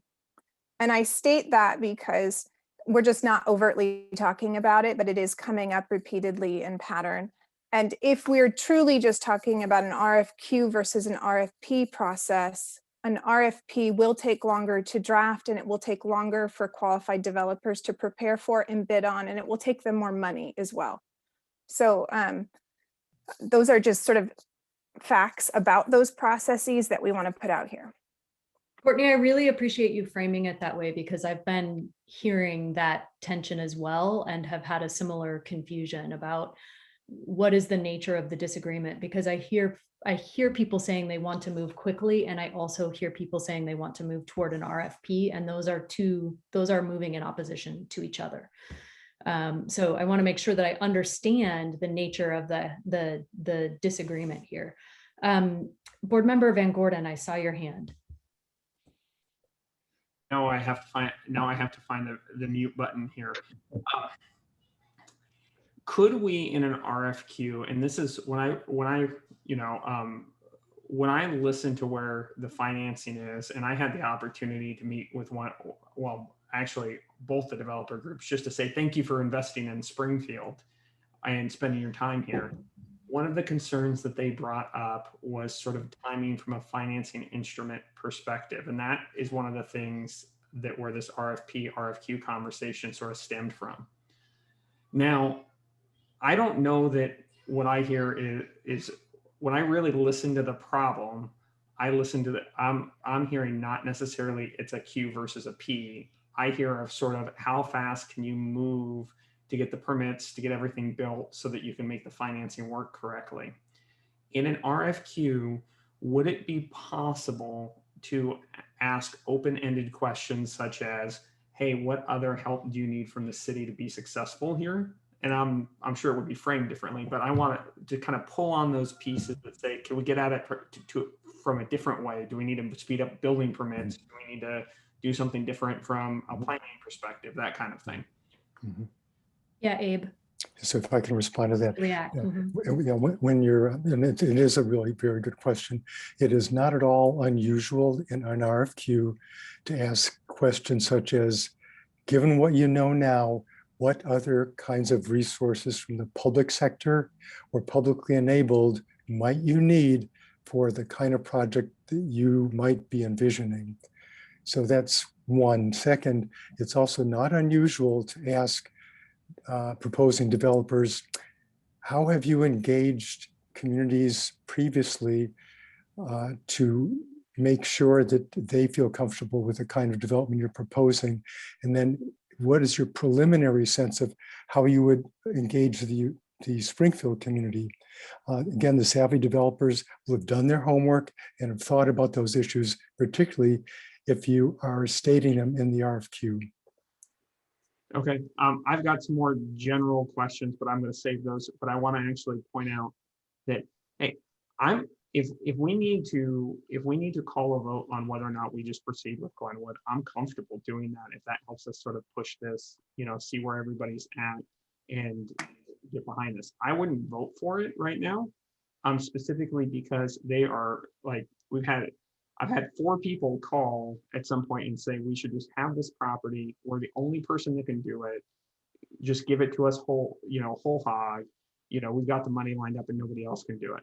I don't see a way forward to get us to the answer which we all want, which is a great development for Glenwood, without some sort of process behind this and having some sort of open process instead of having a couple of development proposals drop through the door. And with that, I want to make sure the Glenwood guys hear me correctly. In the end, I could end up voting for your proposal, right? But I'm not ready to just pluck somebody out where we really haven't had a conversation that's been transparent and open, where we've scored everything correctly, where we as a board get to say clearly what we want and actually ask the question, can you meet it? I'm willing to work on it with people on timing. I'm willing to work, move mountains to make sure the financing works, because I think the opportunity zone funding is a really good tool. But we got to follow some sort of process to get us to the right spot. Mm-hmm. Because just picking a winner, I just don't feel comfortable doing that. Right. So when we're looking at the options here, we've got a couple up on the screen: adjust the timeline, proceed on the current timeline. I think the real discussion is actually not those bullets that are there. The real discussion is, do we have a solicitation process? And if we do, is it an RFQ or is it an RFP? I think those are the real options that are on the table. The timeline will flow from there. Well, maybe we just, I will be open with folks, I'm a guy that's kind of in the middle of it some points. I want to get Glenwood developed, right? It's something we wanted to do for a long time. And I'm looking at these other guys and go, is what we need to go forward here is, do we need to give this project a vote to allow us to sort of move forward? I'm willing, I would be willing to do it. I'm not going to support it, but I'm just kind of broadly asking if we need to take the temperature in more of a formal motion way. Mm-hmm. And I'll look to Courtney and maybe to to Christina as well to make sure that we're in the right ballpark, so to speak here. But I believe that we can ask for a motion at the end once we've made it through all of the discussion. Is that correct? The board is free to make motions at any point. They follow Robert's Rules of Order, and so someone can bring a motion to the floor, and if it's seconded, it can be voted upon. Only in instances with strict procedural requirements like land use hearings or some budget issues do we have to follow a very specific order about not voting until the end. But the board can essentially decide when it wants to vote on items if it would help them. So let's you just said they can do it whenever they want, and now I'm going to ask you, please don't make a motion right this very moment, because I think it would be very helpful for us to hear from each of you in another quick round robin of sort of where you're sitting with process. Do you want to have an open solicitation process? And if you have an opinion about RFP versus RFQ. Before I jump into that round robin, Board Member Stair, you've had your hand up for a while and I can't tell if it's because you didn't bring it back down. Okay, great, very good. So I'll bring it back down now, thanks. Okay, thank you, I appreciate that. So at this time I will start with Board Member Pitts, and you can pass and I'll remember to come back around this time. Do you have do you have an opinion? Do you have thoughts about whether or not to have a process that would be a transparent solicitation process like an RFP or an RFQ? And if so, do you have a preference between the two? I don't know if I do think that we do need to figure out a process to where we can sit down, answer questions. I mean, ask questions, tell them exactly what we want, as long as we're backed by the citizens. But as far as RFP or RFQ, I don't really have a preference on either. But I do think that we, I mean, to me, it just seems like we should be able to guide them to what we want, but we should be backed by the citizens. And I don't think it's something that would take tons of time. And I think if these two organizations want the project, they'd be willing to do so. So That's all I have. Thank you. I appreciate that. And so Board Member Van Gordon, you would be next. And I think we heard from you already on this. Yes, you want a process. Okay. And where are we now? Board Member Mo. I'm supportive of moving ahead to a September 1st date, whatever we can do to do that, and see what we get at that point. We can turn it down. But so what you're, just to say it very clearly and make sure that I'm understanding you, you are saying moving forward with the current developer who has a proposal on the table and not doing a solicitation like an RFP or RFQ. At this point, yes. Okay, thank you. They've got so much work into it. God. So, okay. Sorry, I keep going on. Go ahead. Board Member Rodley. I favor a process and I favor the shorter RFQ process. Okay, thank you. Board Member Stair. Thank you. Yes, I concur with Councilor Mo. I would like to stay with the September 1st deadline, and I would like to just move forward with the possibility of the Glenwood LLC team. Okay. Chair Woodrow. Yes, I'm in favor of a process and an RFQ. Okay, and Board Member Piscianeri.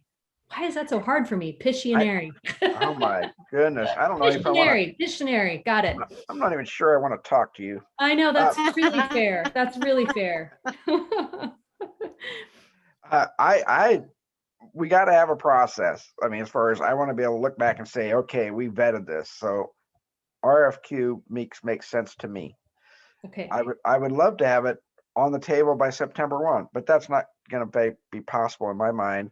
And what I've heard, if it's RFQ, it's going to be pushed out to probably December. But whatever the fast track is for a decent process that's fair to all involved, that allows for people to be included in this if they want to take a jump at it, take a shot at it. I don't want to exclude anybody, so I think that RFP makes complete sense to me. So RFP process, RFQ. Yeah, what she said. Yep. You all know what I'm talking about. So anyway, No, we don't. Yeah. I'll learn to pronounce your name, and you can learn to when to say RFP and when to say RFQ. We'll work on it together. It's gonna be great. Then you can call me anything you want. So okay, all right.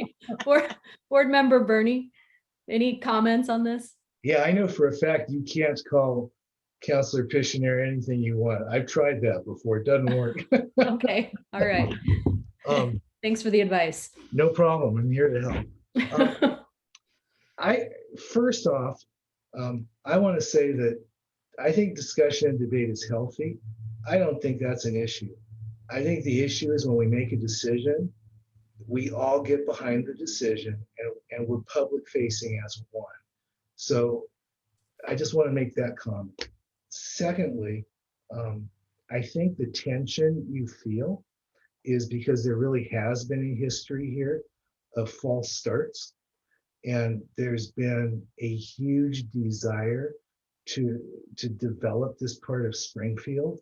And there probably hasn't been the kind, and I think we all, I'm gonna go out on a limb here. I think we all want public access consistent with the Glenwood Refinement Plan and public spaces and housing units in an area where housing is so short, especially low income working family, and environmentally correct design and jobs and revenue for the city.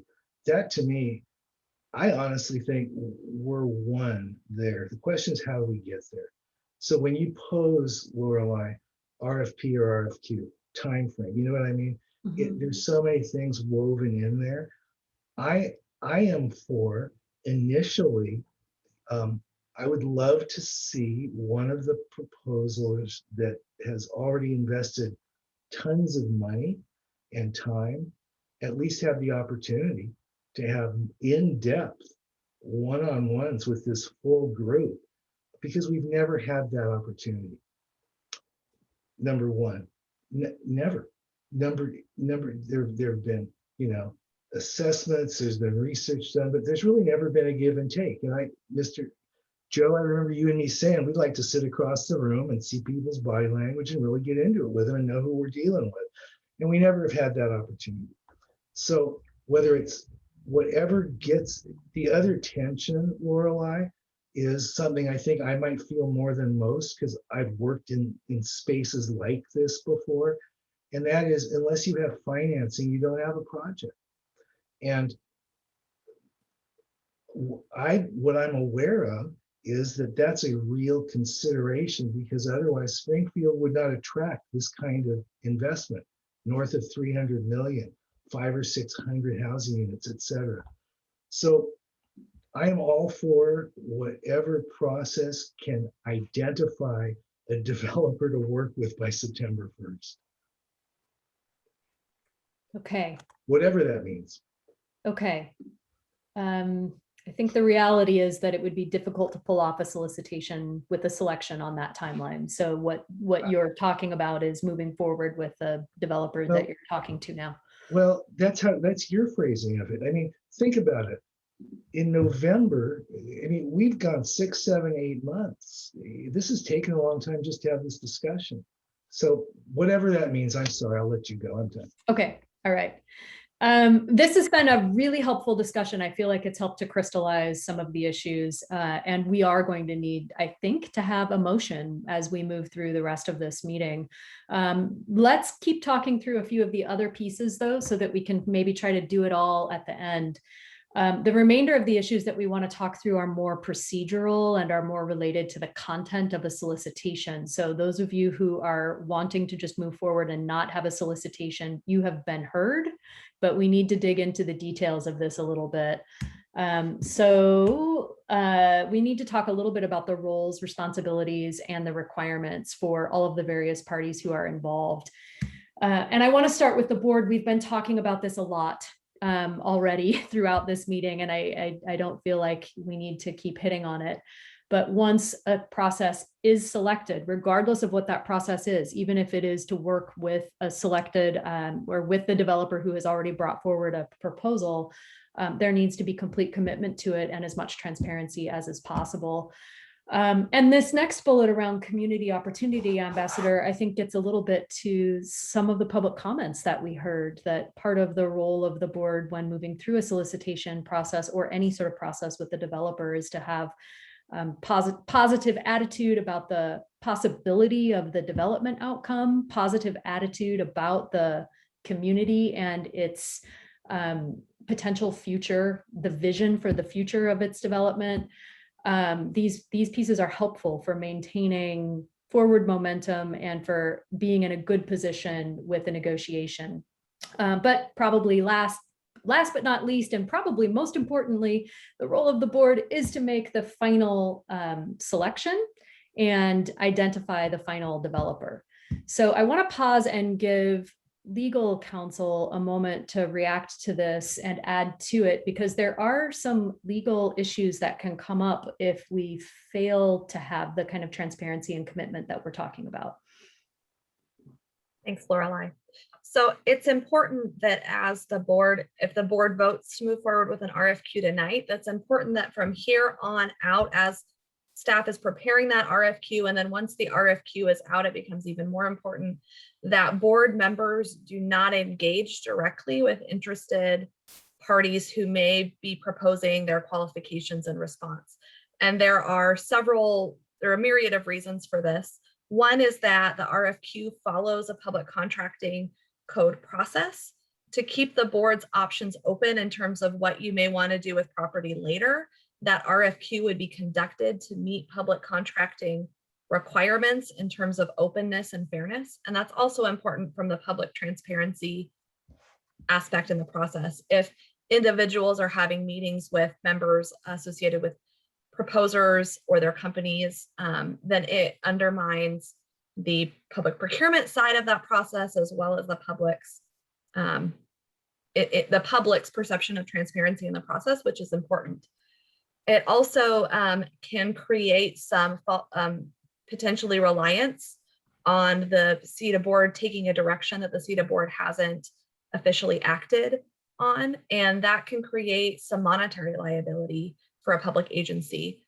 Under contracting law, if someone believes that they've relied in good faith on a promise that someone speaking on behalf of an entity has made to them, then they are entitled to potentially recover damages if they expend money in reliance on that communication or promise. And so we want to be really careful to avoid any of that. So all communication should be in a public meeting or through staff. And after the RFQ goes out, then even staff have to follow an extremely formalized process in responding to questions, where if a question comes in, it is and it's changed to information in the RFQ or requires clarification, that goes out uniformly to all interested parties in a public notice situation. So it's a very legalistic and controlled process, and we want to make sure that the board understands its obligation to participate in that process by not having the kinds of meetings or sort of legislative interest discussions that you might have outside of an RFQ or RFP type process. So, and I'm happy to answer any questions. Christina, what we all know when we do with land use, what we need to do when we see that, get public comment about this. So if somebody reaches out, what's actually the correct answer for us to give them? Who do we point to? What do we say?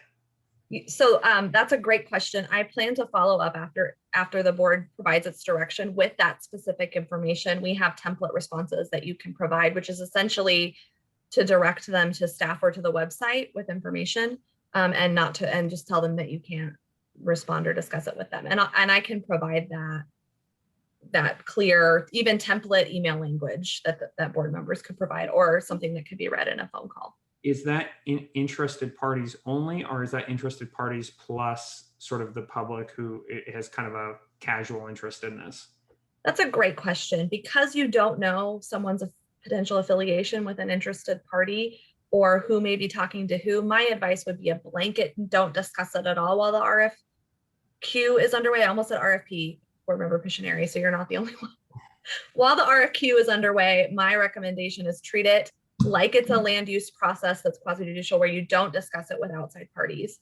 And you just kind of, it's one of those things that sometimes you just can't talk about things outside the public meeting or the public process, and this would be one of those times. Okay, thank you. This makes sense to me. Okay, great. So we'll keep moving through some of the other roles and processes.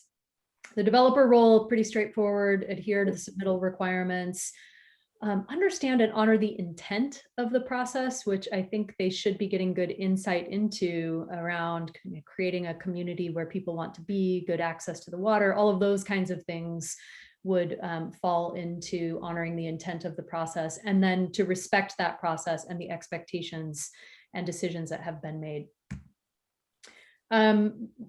Give you an example of how this could get more real. There are some decisions that are implied in here that would actually be made at a later date, but just as an example, in most processes, procurement and or legal staff will do the very first cut to review all of the responses to just make sure that they're complete and that they've met all of the basic requirements. And then in almost all cases, there's a review committee of some variety that recommends to the decision makers, to the board, the final either set of respondents, if there are top 3 that would be interviewed, or even just the top 1, if that's what the recommending committee has been asked to do, is to just get it down to 1. So they're going to be looking at all the criteria that are outlined in the RFP or RFQ. They're going to be thoroughly vetting them.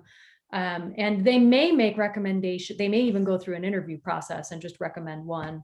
Or it may be possible that the board would be doing the interviews. Regardless, the board is almost always the one that's making the final recommendation, and almost always doing that in a public process. We've got a starting place for thinking about who the review committee might be, and we don't need to get into the details of this evening, though if there are any major red flags, we would like to hear about that. We're looking at probably around 10 individuals, people who have experience as developers but are not connected to this particular site and are not interested in developing on it. Economic development organization peers, so those would be people who have experience with RFQs for development. Affordable housing professionals, given the emphasis on mixed income housing. Staff, obviously, with particular emphasis on finance, legal, and economic development staff, and then other professional development advisors. So this is really a technically oriented team of reviewers that is making sure that we've got qualified developers who have the financial capacity and the past development experience to be able to execute on the kind of vision that the board sees. Stakeholders and neighbors are, I see your hand, I'm coming to you. Board member Bernie.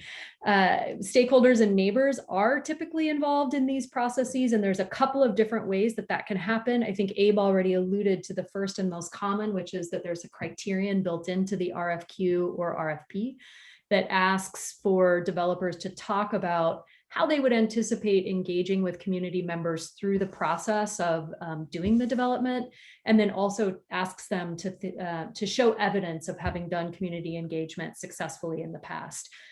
It's also really common to have interviews conducted in a public setting so that the public can be there and can see that transparent process playing out, can hear the questions that the board is asking, and can understand the rationale for the selection process that's made.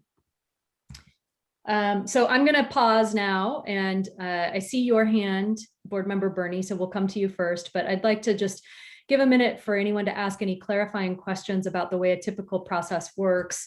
What would happen here, and we do need to make the decision about RFP versus RFQ, but what we'd like to get out of this discussion is enough information about your preferences that staff could go forward with drafting something. So what we're looking for is, your feelings and thoughts about what staff needs to know about those desired roles and responsibilities to make sure that the RFQ is drafted in a way that matches your expectations for a transparent process that can lead to the kind of decision outcomes that you're looking for. So question first from board member Bernie. Okay, thank you very much. A couple of things. So we haven't voted on process yet. There's been a discussion, but it looks like these charts were made before we even had this discussion. They sure Assuming were. that we Yep. were going to do an RFQ process. Yep. Okay. Yep, that's right. You're Okay, correct about well, that. So we okay. will have it, we will get So- to that part of the meeting. I would like to make a proposal. And I would like to propose that while this RFQ, if that's what's going to happen, is being developed. Well, before I make the proposal background, so Mayor Van Gordon and I spoke to both teams that submitted a proposal. We thanked them for the time and money and effort they put in. We encouraged them to respond to whatever the process ends up being. And it sounds like after tonight, there's only one of those groups standing. So my proposal is that while staff is developing without slowing down an RFQ at all, we give the group standing the courtesy of sitting with them, talking with them, asking questions, and really getting more granular to see if in fact we sense they are of the community, they do want to develop as we want them to develop, what their vision is, what the financing questions, all of that. So my proposal is that we sit with that group prior to actually letting out an RFP, if that's what we're going to do, just as a common courtesy. Okay, I see Christina's hand up to respond to that. So that was what I was talking about when if the board provides direction to move forward with an RFQ after tonight, then side discussions with other groups have to end so that the RFQ can be legally and public perception wise impartial process. Right. So it So would we be can do it first. inconsistent with our legal obligations to an RFQ to be pursuing development with a particular group on the side. My recommendation to the board is to pick one path or the other, but the choice needs to be clear. You're either going to move forward with an RFQ, which is a impartial process, and the board stops having those meetings either individually or collectively with outside groups, except only as part of that RFQ process, or you pursue further the exclusive negotiation that you've discussed at several past meetings. And So Christina, I'm just saying within a couple of weeks, why don't we do one before we do the other? So to clarify, you're saying exclusively negotiate with Glenwood Development LLC Yes. and stop RFQ for a short period of time while that occurs to a certain end as determined by this board for a decision. I guess. Mine wasn't as thought through as that. I was just saying, sit and talk to them, give them the courtesy to spend hundreds of thousands of dollars and do it quickly so that if in fact we move forward with an RFQ, we can do it in the way that Christina articulated. Nancy, I saw your hand go up. Yes, thank you. I think what I hear Board Member Bernie suggest is that knowing that there will be some staff work that will need to be done to prepare a document to be released as an RFQ, while staff is doing that work and prior to that document being released, that board members be provided an opportunity to meet with this group. And that would be inconsistent with our legal obligations to putting out a fair and open RFQ. I think the RFQ needs to stand alone as its own process. I understand that intent. That would be legally an issue. I can't find my hand. You can just talk. Chair Woodrow, you have the floor. I'm trying to find my hand. I don't want to sound nasty, but I think we've been in conversations with them since they presented the material to us in November. We've asked questions, we've carried on a conversation, we've kind of tried to figure out where we're going and what we're doing. And my personal feeling right now is we need a process. We need to establish a process. We need to stick to the process. We need to follow the process. The process is an objective one. It's it's open, it's transparent, it's open to whoever wants to get involved. But we need to follow the process. So here's the process. Either the motion dies for lack of a second or it doesn't. We discuss the motion, we vote, and it's over. One way or the other. I don't have a problem with that. We need to, but Okay. I think we need to vote on the process. We are at the point that if the board would like to motion, that is an option. Yep. Courtney is reading my mind. Oh no, you're gonna make me say your name again. Board Member Pictionary. I've been waving it for 5 minutes. Now you don't even want to call my name. So no, I understand what Joe's saying. I totally understand, you know, his intent is that way we get to have more knowledge of it. But I do see that from the outside looking in, and even from my perspective, that would be, that would make me pretty uncomfortable without inviting everybody else in the world to the same advantages of being able to communicate with us, especially after the conversation of going to RFP. I would love to be able to, but it's where RFQ. Don't say it. Don't say it, Joe. Okay. No, I said RFQ. That's what you meant.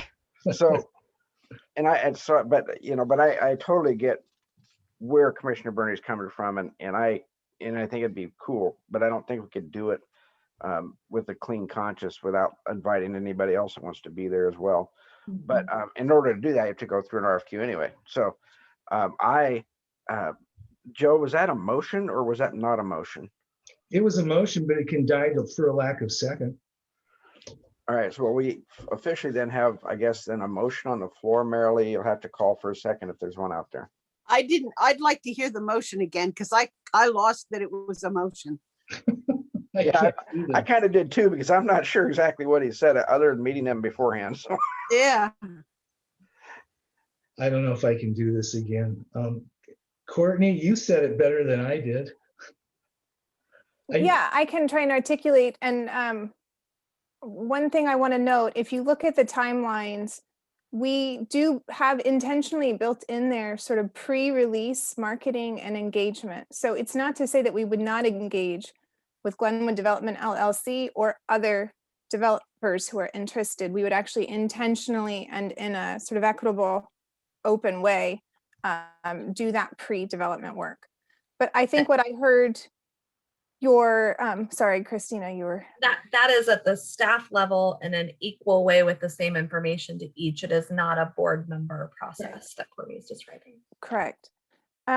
What I think I heard you say is that we would pause the RFQ process for a short window of time, a number of weeks. I didn't hear you articulate the number, to allow the board time to engage with the Glenwood Development LLC group. It would be helpful to know the window of time, and we'd want to do it genuinely and authentically so as to not confuse engagement with other potential interested parties. Or with Glenwood LLC, to not mislead them as to the intent Correct. of that engagement. Thank you, Courtney, and thank you, Nancy. That's what I wanted to say. Is there a time frame specific to that you have? I would ask staff, really, you know, this process of going what time frame would make sense, but to me, the sooner the better. We would really need that direction from you in that we did initial assessment and brought that back. I think it'd be important to note that the board would need to come in from recess to engage with the teams or with the team. I see Joe shaking his head no. Okay, how's 3 weeks? That'll give Joe a big no. Within 3 weeks. is this still, I still want to hear if this is legal from Christina. If the board does not want to pursue an RFQ and wants to have whatever discussion, I'm not totally clear on what the board purpose of the board meeting would be, so the board would need to direct that. But if the board is providing direction not to pursue an RFQ at this time, then you wouldn't be pursuing an RFQ. You would be doing another process. My concern is providing formal direction to start an RFQ and then having an uneven direct board engagement in the preliminary phases of preparing and publishing that RFQ. So effectively, if for example, this motion was on the table and people were voting on it and it may potentially pass, then it would eliminate the ability to have a motion to start an RFQ. It would eliminate that ability tonight, is my understanding. And that's so kind of what I was. you would hear from Glenwood LLC, and then have a follow-up discussion to determine what your next Right. steps were, and those next steps might include an RFQ or an RFP. So that conversation would happen, say, in a So- month or a month and a half So after. that would effectively prolong this. Correct. Okay. Yep. All right, so, okay, I get it. So there's a motion on the floor, from what I understand, is that right? I don't guess. believe anything has been stated specifically enough to comprise to meet the requirements for a motion under Robert's rules. I think you need a Right. definitive statement. Board Member Bernie, if you could make a formal motion, that would be helpful for us. Well, if I can. I move, we schedule within 3 weeks, a full board meeting with the lone surviving group that's made a proposal to understand better their financing, etc. And we would delay for that period of time, moving forward with developing an RFQ. That's my motion. And I apologize, Christine, if I haven't said it good enough for you. I'm doing my best. I'll second it. So I am assuming that Chair Woodrow, you are as chair managing this decision process, but if you would like me to do it, let me know. Well, I guess I'm a voting member, so I guess maybe it would be better if you did Okay, it. so there's been a motion and a second. Any discussion? Yes, Board Member Van Gordon. I guess here's the thing that I think we should do. We need to pick a direction and stick with it. It's the bouncing back and forth that is keeping this project from going forward. Like, and I said it before, I'm not going to vote for this, but I want the Glenwood guys to hear that, like, we got to have a clear process. They should apply. I hope they apply. They could be the winner in the end. I understand the money problems, and the money timeline, and I'm willing to work on those types of things. But we can't just pluck a winner out of thin air without a public process. So, Okay, thank you. Thank you. Board Member Pictionary. No, I'm just echoing what Sean just said, that I want to be able to move forward, and this is, to me, will take time. I think that I have enough information. I'm happy with the people that are interested in it. I want to do them the service of moving forward. And I think we owe it to the other folks to be able to be on an equal playing field. And again, we need to come to a decision as a board and give some something that people can grab onto and go. Otherwise, this is just forestalling it again. Right. Okay, any further discussion? I just wanted my fellow SEDA board members to know that I support them completely. I just want to get some things moving, so that's it. Okay. Whatever you decide. All right, I think we're ready to call for a vote on this motion. So I don't know how you do this here. Do you do it? Lorelei, we'll do a roll call vote. Thank you. Thank you. I appreciate that. Thank you, Lorelei. Chair Woodrow, are you ready for the roll call vote? We're ready for a roll call vote, please. Okay, Board Member Van Gordon, No. Board Member Pitts, No. Board Member Moe, Yes. Board Member Rodley, No. Board Member Stair, Yes. Board Member Woodrow, No. Board Member Pictionary, No. and Board Member Bernie. Yes. That is the roll call, 3 in favor, 5 opposed. I'd like to make a motion. Okay, fantastic. I'd like to make a motion to begin the RFQ process ASAP, and that have the process completed by December. Oh, Jesus. Okay, we have a motion. Is there a second on that? Did I say RFP or Q? I said Q. You said RFQ. Okay. You did say RFQ. Let the record show RFQ. Did you mean RFP, Joe? Not this time. Just vote, Joe. Okay, do we have a second? We need a second before we can move to discussion. I'll second. Okay, motion and second. Any discussion?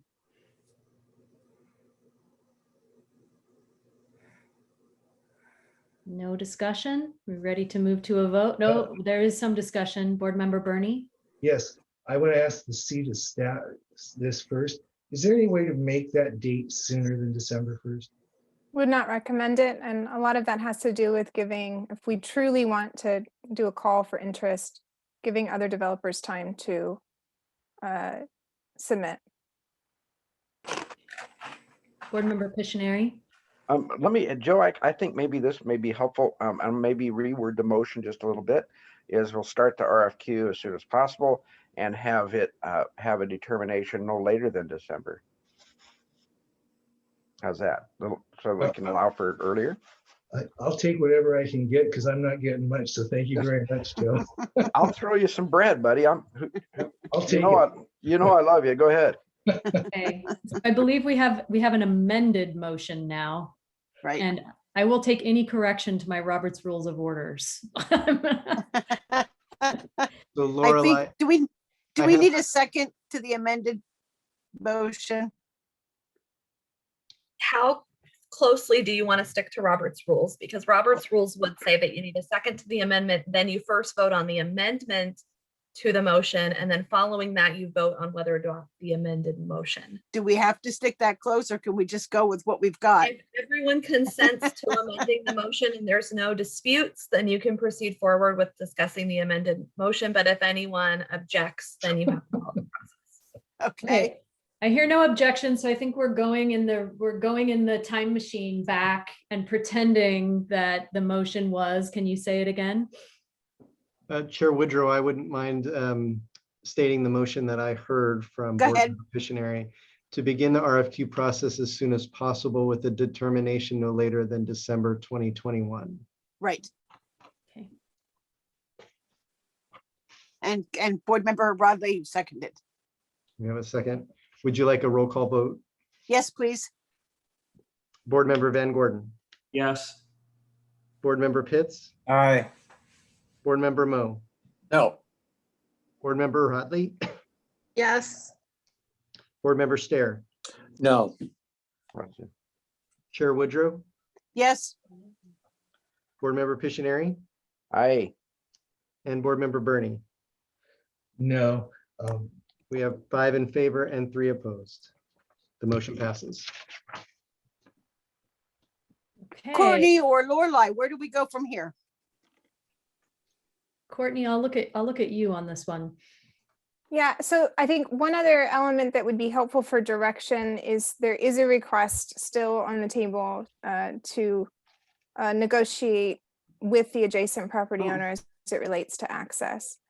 We can address that this evening. We can put that on an agenda into the future and address it. I want to be mindful that you all are going on summer recess, but I also want to, so there's that piece. The second piece in the theme of moving is ahead as quickly as possible. Right now, the timeline has us coming back to this board with the RFQ final draft for your review and final approval in your first meeting after recess. We don't have to wait until that time frame if it is something that instead we can release while you're on recess. So I do want to flag that extra step. I would like to ask on behalf of the board that since we're doing this virtually anyway, that sometime we might be able to collaborate between now and September as a quick group meeting to go through the RFQ. I think September's too far away. I think we all just voted to have it started as soon as possible. And so if there's, what would you think would be a reasonable time frame? I think towards by the end of July. I think that why don't we come back to you with that time frame might be. Okay. It would be in the second half of your recess. Okay. So Sean? Yeah, and I would, if we leave that as an open-ended item, I would put money that we're gonna have an open city council item that we would have to address over the summer, and maybe that at the pleasure of the board, maybe we can coordinate so we have one meeting so that we actually on a couple items and then talk as SEDA. And then if you're ready, you're ready, Marilee, I would love to make a motion to give that direction on the Marvin thing, because I think Yes, I was going to ask for that. It's something we're going to do anyway, so we might as well start working on negotiations for the access. I saw, 'Cause it's some, I saw Joe wave, so I don't know if I'm going to change subjects. No, Joe Wade said, let's get this motion, get this thing rolling and be done. Thank you, Marilee. All I was going to say was this has been difficult and we have fundamentally different opinions on the best path forward for the best interest of Springfield. But I just want everyone to know that once we make a decision, we're united and we're together and I will coalesce. And that's that. So Sean, I'm sorry to interrupt you. Go ahead. thank you, Joe. No, okay, so basically, have I seen head nods from everybody that sometime in the summer we'll have a meeting that'll cover 2 or 3 topics or whatever, so we don't have to keep having meetings, but we can have one collectively. Do I see head nods? Did you just say December? No, September. Okay, just making sure, you know, Is that RFP, head cold? RFQ. Is that head cold? So, and then RFP. next, Sean. Okay, so I move that SEDA enter in negotiations with the Marvin property about access to develop about access, granting access through our property to their property. Is that what you needed, Courtney? Yeah. Second. Who seconded? I did. Okay, Joe Fishner seconded. Any discussion? Leonard? Yeah, so the idea behind granting access to the Marvin property through our property would be the development of a baseball stadium? No, Is that just access. So as a property owner, they do have rights of access to their property for which they must be provided. Currently, they're taking temporary access. Per the city plans, the access is formally shown to go through our site. They would need it for any development, whether it was baseball or any type of mixed use. Well, can we legally deny them that access? We cannot. We can. We have to compensate them under the Fifth Amendment. So closing someone's access to right of way is a Fifth Amendment property interest for which we must compensate them if we were to revoke it. So they currently take access off the roundabout to the south. We would like to provide them access per the refinement plan through property to the north so that roundabout area where Franklin comes in now off the bridge is runs as intended in the future.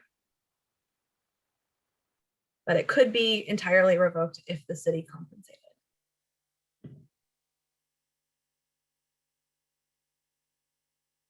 I think we're ready for a vote. Neil? Board Member Van Gordon. Yes. Board Member Pitts. Aye. Board Member Moe. Yes. Board Member Rodley. Yes. Board Member Stair. Aye.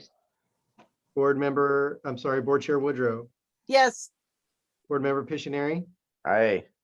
And Board Member Bernie. Your microphone, Joe. Joe, your microphone. Joe, we didn't hear you. Oh, there you go. Aye. Motion passes unanimously. Okay. I think any other order of business. Lorelei, I think we tackled the things. We have the direction we need, right? I think we've hit on all of the big items. Yes. I have a lot of gratitude and appreciation for the board for sticking with it this evening. We had you cover a lot and it was genuine conversation, which makes a difference. And as staff, I can say I have some clarity, which I'm relieved for. And if you have any questions or understand things as far as the roles that were talked about, Christina's going to send a memo out to the board members. And I'm going to demand double time because it's past 9 o'clock. Is it really? Holy cow. You texted me earlier saying you ate.